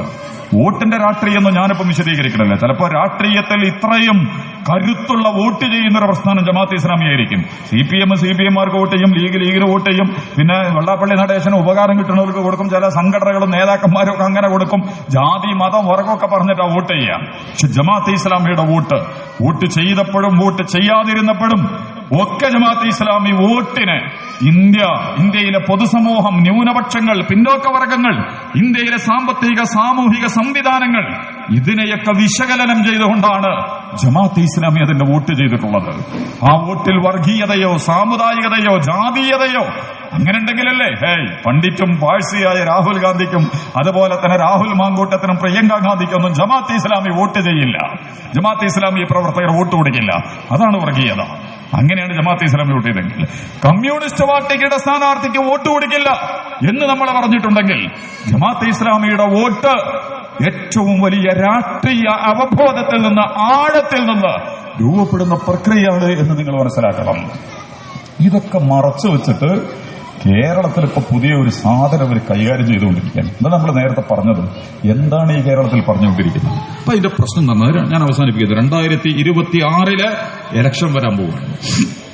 ആ ഇലക്ഷൻ 2031 RSSന്റെ ടാർഗറ്റ്. അതുകൊണ്ട് വീണ്ടും CPM, ചിലപ്പോൾ CPM ഒന്നുകൂടെ ഒന്ന് ക്രിസ്ത്യൻ വോട്ട് അങ്ങോട്ട് പോയിട്ടുണ്ട്. ഇപ്പോ കാസയെക്കുറിച്ച് പോലും ഇപ്പോഴുള്ള അന്തർധാര സംഘപരിവാരമല്ല CPM സൃഷ്ടിച്ചതാണ്. എനിക്ക് ഉറപ്പല്ല കേട്ടോ, അങ്ങനത്തെ അവസ്ഥകൾ വരുന്നുണ്ട്. ചിലരങ്ങനെ പറയുന്നുണ്ട്. ക്രിസ്ത്യൻ വോട്ടിനെ CPM-ലേക്ക് കൊണ്ടുപോകാൻ പറ്റുന്ന അടവുകളികൾ കളിക്കാൻ ആ കാസയെ കൈകാര്യം ചെയ്തുകൊണ്ട് ചിലപ്പോൾ RSSന്റെ നെറ്റ്വർക്ക് ആയിരിക്കും. കൃത്യമായിട്ട് അതിന്റെ അവതരണം കണ്ട RSS ആണെന്ന് തോന്നും. പക്ഷെ എല്ലാം കൂടി, കാരണം മാഷാ അല്ലാ തബാറക്കല്ല ഗാഫർ കോട്ടൊക്കെ എടുത്തവർക്ക് കാസയെ ഉണ്ടാക്കാൻ വലിയ പണിയൊന്നും ഉണ്ടാവില്ല. അവിടെ നിന്നിട്ട് മുസ്ലിം വോട്ട് അങ്ങനെ. ഇനി ഹിന്ദു വോട്ട് അത് വമ്പിച്ച തോതിൽ ചോർന്നു പോയിക്കൊണ്ടിരിക്കുന്നു CPM-ന്റെ കയ്യിൽ നിന്ന്. എങ്ങോട്ടാ പോണത്? സംഘപരിവാരത്തിലേക്ക്. തൃശൂരിലും ചേലക്കരയിലും പാലക്കാടും ബംഗാളും ത്രിപുരയൊക്കെ അങ്ങനെ അന്നേ പോയി. കേരളത്തിലെ ചോപ്പും നിരച്ച് കാവിയായി മാറുന്നതിന്റെ അപകടകരമായ ലക്ഷണങ്ങൾ. അനുയായികൾ തീർത്ഥയാത്ര നടത്തുന്നത് ഇപ്പം BJP-ക്കാ, കോൺഗ്രസുകല്ല, ലീഗിൽക്കോ സെക്യുലർ പ്രസ്ഥാനങ്ങളിലേക്കല്ല. ഇത് CPM-ന്റെ ഒരു പ്രതിസന്ധി കൂടിയാണ്. CPM-ന്റെ പ്രവർത്തകന്മാർ അന്തിപ്പാതര നേരത്തെ RSS-ന്റെ അമ്പലം കമ്മിറ്റി അമ്പലം എന്ന് പറഞ്ഞാൽ നല്ല സാധനം, പക്ഷെ സംഘപരിവാരത്തിന്റെ അമ്പലങ്ങളുണ്ടല്ലോ, അത് വർഗീയ സാമുദായിക ജാതീയ ധ്രുവീകരണത്തിന്റെ അപകടകരമായ കേന്ദ്രങ്ങളാണ്. സംഘപരിവാർ പ്രൊമോട്ടഡ് ആണെങ്കിൽ സംഘപരിവാർ വളരെ സമർത്ഥമായി നുഴഞ്ഞുകയറി അമ്പലം കമ്മിറ്റി, കുടുംബങ്ങൾ, സ്ത്രീകൾ, കമ്മിറ്റി അംഗങ്ങളിലേക്കൊക്കെ സോഷ്യൽ മീഡിയ സംവിധാനങ്ങളിലൂടെ. എന്നിട്ട് അതൊക്കെ കൂടി വായിച്ചിട്ട് CPM-ൽ നിന്ന് മതനിരപേക്ഷത പഠിച്ചവരൊക്കെ RSS ജനകീയ പ്രസ്ഥാനമാണ്, സെക്യുലർ പ്രസ്ഥാനമാണ്, മതകീയ പ്രസ്ഥാനമാണ്, ശ്രീരാമന്റെയും ശ്രീകൃഷ്ണന്റെയും വാൽമീകിന്റെയും ഒക്കെ പ്രസ്ഥാനമാണ് എന്നൊക്കെ ധരിച്ച് അതിന്റെ ഉള്ളിലേക്ക് കൂട്ടയോട്ടം നടത്തിക്കൊണ്ടിരിക്കുന്ന ഗതികെട്ട വാർത്തകൾ തിരുവനന്തപുരം മുതൽ കാസർഗോഡ് വരെ, തൃപ്പൂണിത്തറ മുതൽ കണ്ണൂരിൽ നിന്നടക്കം പാർട്ടി സമ്മേളനങ്ങളിൽ അതിഗംഭീരമായ സ്വഭാവത്തിൽ വിശകലനങ്ങൾ വന്നുകൊണ്ടിരിക്കുന്നു. ഇത് CPM വേറെ പിടിക്കേണ്ടതാണ്. അപ്പൊ വോട്ട് പോകും. പിന്നെ മുസ്ലിങ്ങളുമായി ബന്ധപ്പെട്ടിട്ടോ മുസ്ലിം വോട്ടുകൾ വളരെ ശക്തമായി, ഇന്ത്യയിൽ തന്നെ മുസ്ലിം വോട്ടിപ്പം വളരെ വളരെ ശക്തമായ രൂപത്തിലാണ് മുസ്ലിങ്ങൾ വോട്ട് ചെയ്തുകൊണ്ടിരിക്കുന്നത്. EVM മെഷീൻ ഇല്ലെങ്കിൽ മിക്കവാറും സംഘപരിവാരത്തിന്റെ കഥ എപ്പോഴോ കഴിഞ്ഞിട്ടുണ്ടാവും. അതിന്റെ വിശദീകരണത്തിലേക്ക് നമ്മൾ പോകണില്ല.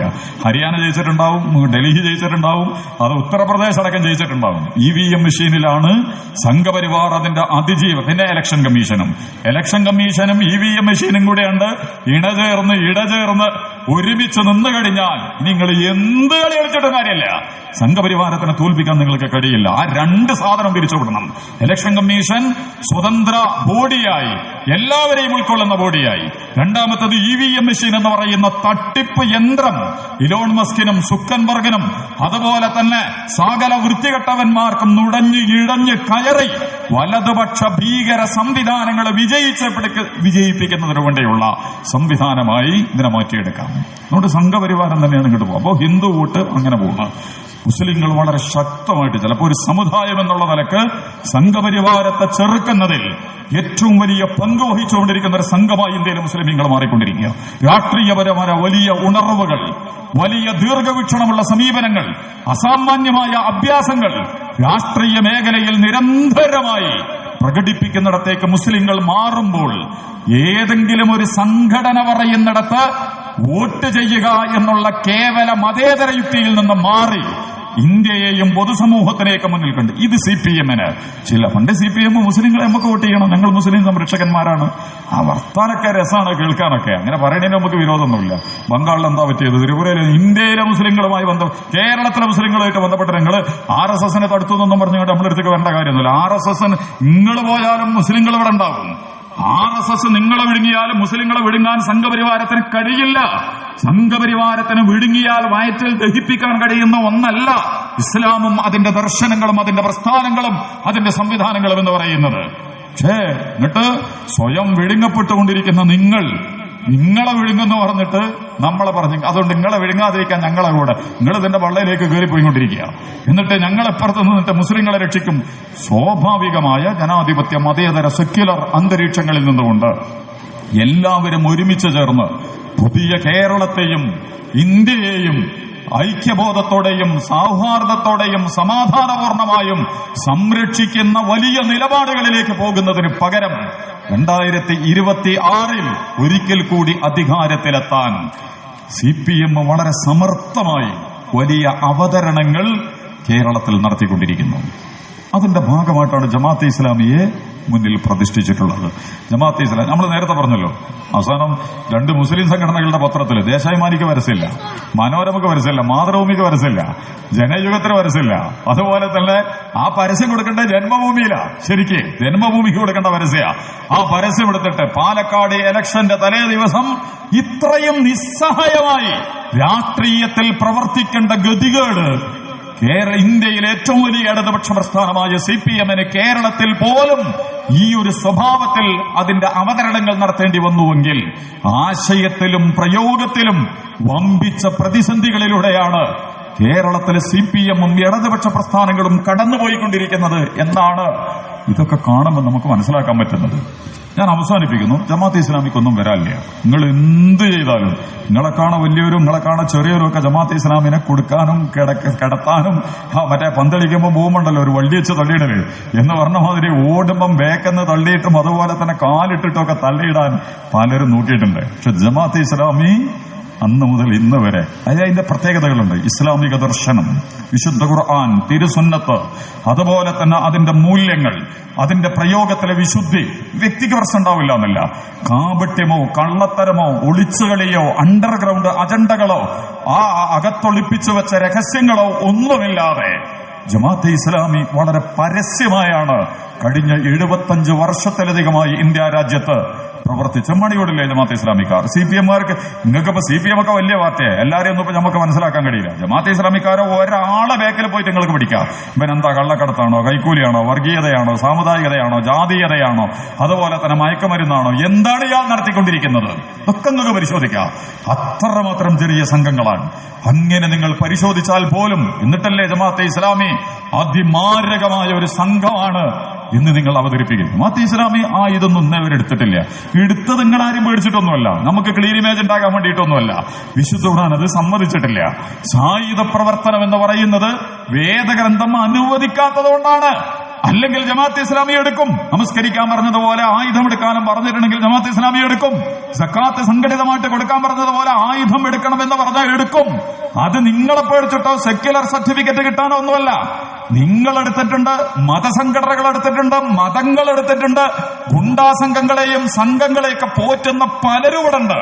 ഇതൊന്നും ജമാഅത്തെ ഇസ്ലാമി നടത്തിയിട്ടില്ല, പേടിച്ചിട്ടല്ല, വിശുദ്ധി കൊണ്ട് അങ്ങനെ ചെയ്യാൻ പറ്റില്ല എന്ന ഉറച്ച ബോധ്യമുള്ളതുകൊണ്ട്. മറിച്ച് ജമാഅത്തെ ഇസ്ലാമിയുടെ അടിസ്ഥാനം എന്ന് പറയുന്നത് എല്ലാവരുടെ മുന്നിലും എല്ലാ സമയത്തും തുറന്നു വെക്കാൻ കഴിയുന്ന വളരെ മനോഹരമായ ഇസ്ലാമിക ദർശനത്തിന്റെ ഉള്ളടക്കത്തിൽ നിന്നുകൊണ്ടാണ് ജമാഅത്തെ ഇസ്ലാമി കാര്യങ്ങൾ അവതരിപ്പിച്ചുകൊണ്ടിരിക്കുന്നത്. ഒരൊറ്റ ഉദാഹരണം പറഞ്ഞാൽ അവസാനിപ്പിച്ചു. അവസാനപ്പോൾ ദേശാഭിമാനിയിൽ ഒരു ലേഖനം വന്നിരുന്നു കുടുംബവുമായി ബന്ധപ്പെട്ടിട്ട്. മുസ്ലിം സഖാക്കളും ഹിന്ദു സഖാക്കളും ക്രിസ്ത്യൻ സഖാക്കളും ഒക്കെ ഉണ്ടാവും. എനിക്ക് നിങ്ങളോട് വിരോധം ചോദിക്കാനുള്ളത്, കുടുംബം വേണ്ടതില്ല. തകർത്ത് തരിപ്പണമാക്കേണ്ട സ്ഥാപനമാണ് കുടുംബം. ദേശാഭിമാനി CPM-ന്റെ മുഖപത്രമാണ്. CPM-ന്റെ മുഖപത്രമാണ്. അതിന്റെ പാർട്ടി നിലപാടുകൾ അവതരിപ്പിക്കുന്ന പത്രമാണ്. അതിൽ കുടുംബത്തെ കേന്ദ്രീകരിച്ച് അവർ നടത്തിയിട്ടുള്ള ചർച്ച ഒരു മുസ്ലിം CPM-കാരൻ, ഹിന്ദു CPM-കാരൻ, ക്രിസ്ത്യൻ CPM-കാരൻ എങ്ങനെയാണ് അംഗീകരിക്കുക? തകർക്കേണ്ട സ്ഥാപനമാണ് കുടുംബം.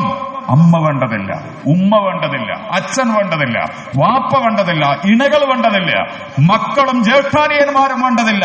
ലിബറൽ, തുറന്ന ജീവിതം, താന്തോന്നിത്ത ജീവിതം.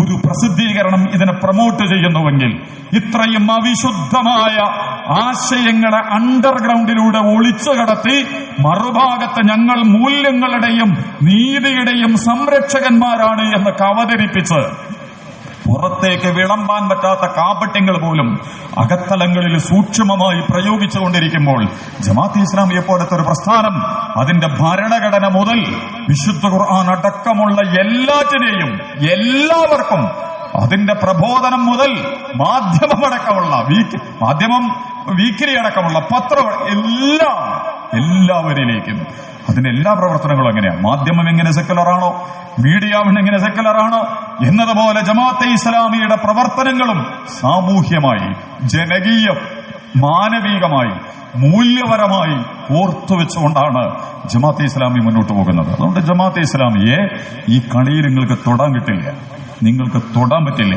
കാരണം നിങ്ങളെക്കാൾ വലിയവരോടും നിങ്ങളെക്കാൾ ചെറിയവരോടും ഒക്കെ ജമാഅത്തെ ഇസ്ലാമി ആശയ സംവാദത്തിൽ മുന്നിൽ നിന്നിട്ടുണ്ട്. അവിടെയൊന്നും ജമാഅത്തെ ഇസ്ലാമിക്ക് ഒരു പ്രതിസന്ധി ഉണ്ടായിട്ടില്ല. അതുകൊണ്ട് നിലവിലുള്ള സോഷ്യൽ മീഡിയ സമ്മേളനങ്ങളും പത്രസമ്മേളനങ്ങളും പാർട്ടി സമ്മേളനങ്ങളും മതസംഘടനകളിൽ നിന്ന് ഊരിയെടുത്ത് വിലക്കെടുത്ത് അവതരിപ്പിക്കാൻ പറ്റുന്നവരെയൊക്കെ വെച്ച് അതിന്റെ പ്രസിദ്ധീകരണങ്ങളെയും ഒക്കെ നടത്തുന്ന നിങ്ങളുടെ ഒളിപ്പോർ, ചാവേർ പോരാട്ടങ്ങൾ ജമാഅത്തെ ഇസ്ലാമിയെ എതിർക്കാൻ മാത്രം കെൽപ്പുള്ളതല്ല എന്ന് ഈ വല്ല സത്യസന്ധത നിങ്ങൾക്കുണ്ടെങ്കിൽ നമുക്ക് ഇരുന്ന് സംസാരിക്കാം. ജമാഅത്തെ ഇസ്ലാമിയുടെ ദർശനത്തെ വ്യക്തിപരമായിട്ട് നിങ്ങൾ ജമാഅത്തെ ഇസ്ലാമി പറയുന്ന നമ്പർ 1 ഭരണഘടനയിലെ ഈ കാര്യം വ്യക്തിക്കെതിരാണ്, സമൂഹത്തിനെതിരാണ്, രാഷ്ട്രത്തിനെതിരാണ്, മനുഷ്യനെതിരാണ്, ധർമ്മത്തിനെതിരാണ്, മൂല്യത്തിനെതിരാണ്. ജമാഅത്തെ ഇസ്ലാമി കഴിഞ്ഞ 75 വർഷത്തിനിടയിൽ ഇന്ത്യയിൽ ചെയ്ത ഈ പ്രവർത്തനം വളരെ മാരകമാണ്, അപകടകരമാണ്, വിഷവൈറസ് ഉള്ളതാണ്, നശീകരണമുള്ളതാണ്. നിങ്ങൾ ചൂണ്ടിക്കാണിക്കുക.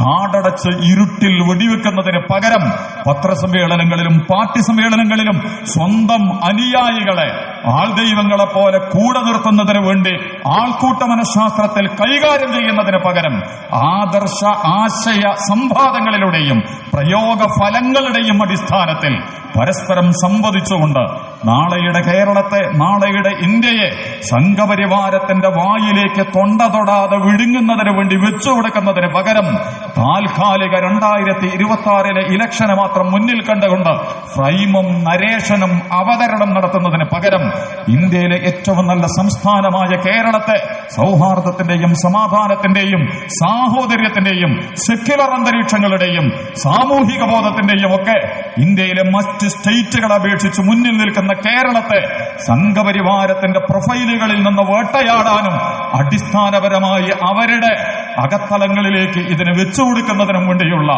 അവതരണങ്ങൾ ദീർഘകാല ഫലത്തിൽ വിളവെടുപ്പ് നടത്താനും ഫലം ലഭിക്കുക സംഘപരിവാരത്തിന് മാത്രമായിരിക്കുമെന്ന് നിങ്ങളോട് വളരെ വിനയപൂർവ്വം സ്വീകരിച്ചുകൊണ്ട് ജമാഅത്തെ ഇസ്ലാമിക്കോ അതിന്റെ മറ്റു സംവിധാനങ്ങൾക്കോ ഒരു പോറലും ഉണ്ടാകില്ല എന്ന് മാത്രമല്ല, നിങ്ങളടക്കമുള്ള നമ്മുടെ കൊച്ചു കേരളമടക്കമുള്ള ഇന്ത്യ മഹാരാജ്യമടക്കമുള്ള ഈ സംവിധാനങ്ങളെ സംഘപരിവാരത്തിന്റെ പ്ലേറ്റിലേക്ക് വെച്ചുകൊടുത്ത് സമർത്ഥമായി താൽക്കാലിക പ്രശ്നപരിഹാരം നടത്തി ഒളിവിലേക്കും ഇരുട്ടിലേക്കും മാറുന്നതിന് പകരം കുറച്ചുകൂടി ദീർഘവീക്ഷണത്തോടെയും ധൈര്യത്തോടെയും സത്യസന്ധതയോടെയും വിഷയങ്ങളെ അവതരിപ്പിക്കാനും അഭിമുഖീകരിക്കാനും നമ്മളെല്ലാവരും സന്നദ്ധമാവണം എന്ന് മാത്രം ആവശ്യപ്പെട്ടുകൊണ്ട് ജമാഅത്തെ ഇസ്ലാമി എല്ലാ പ്രസ്ഥാനങ്ങളോടും കൊടുക്കലുകളും വാങ്ങലുകളും നടത്തുന്ന പ്രസ്ഥാനമാണ്.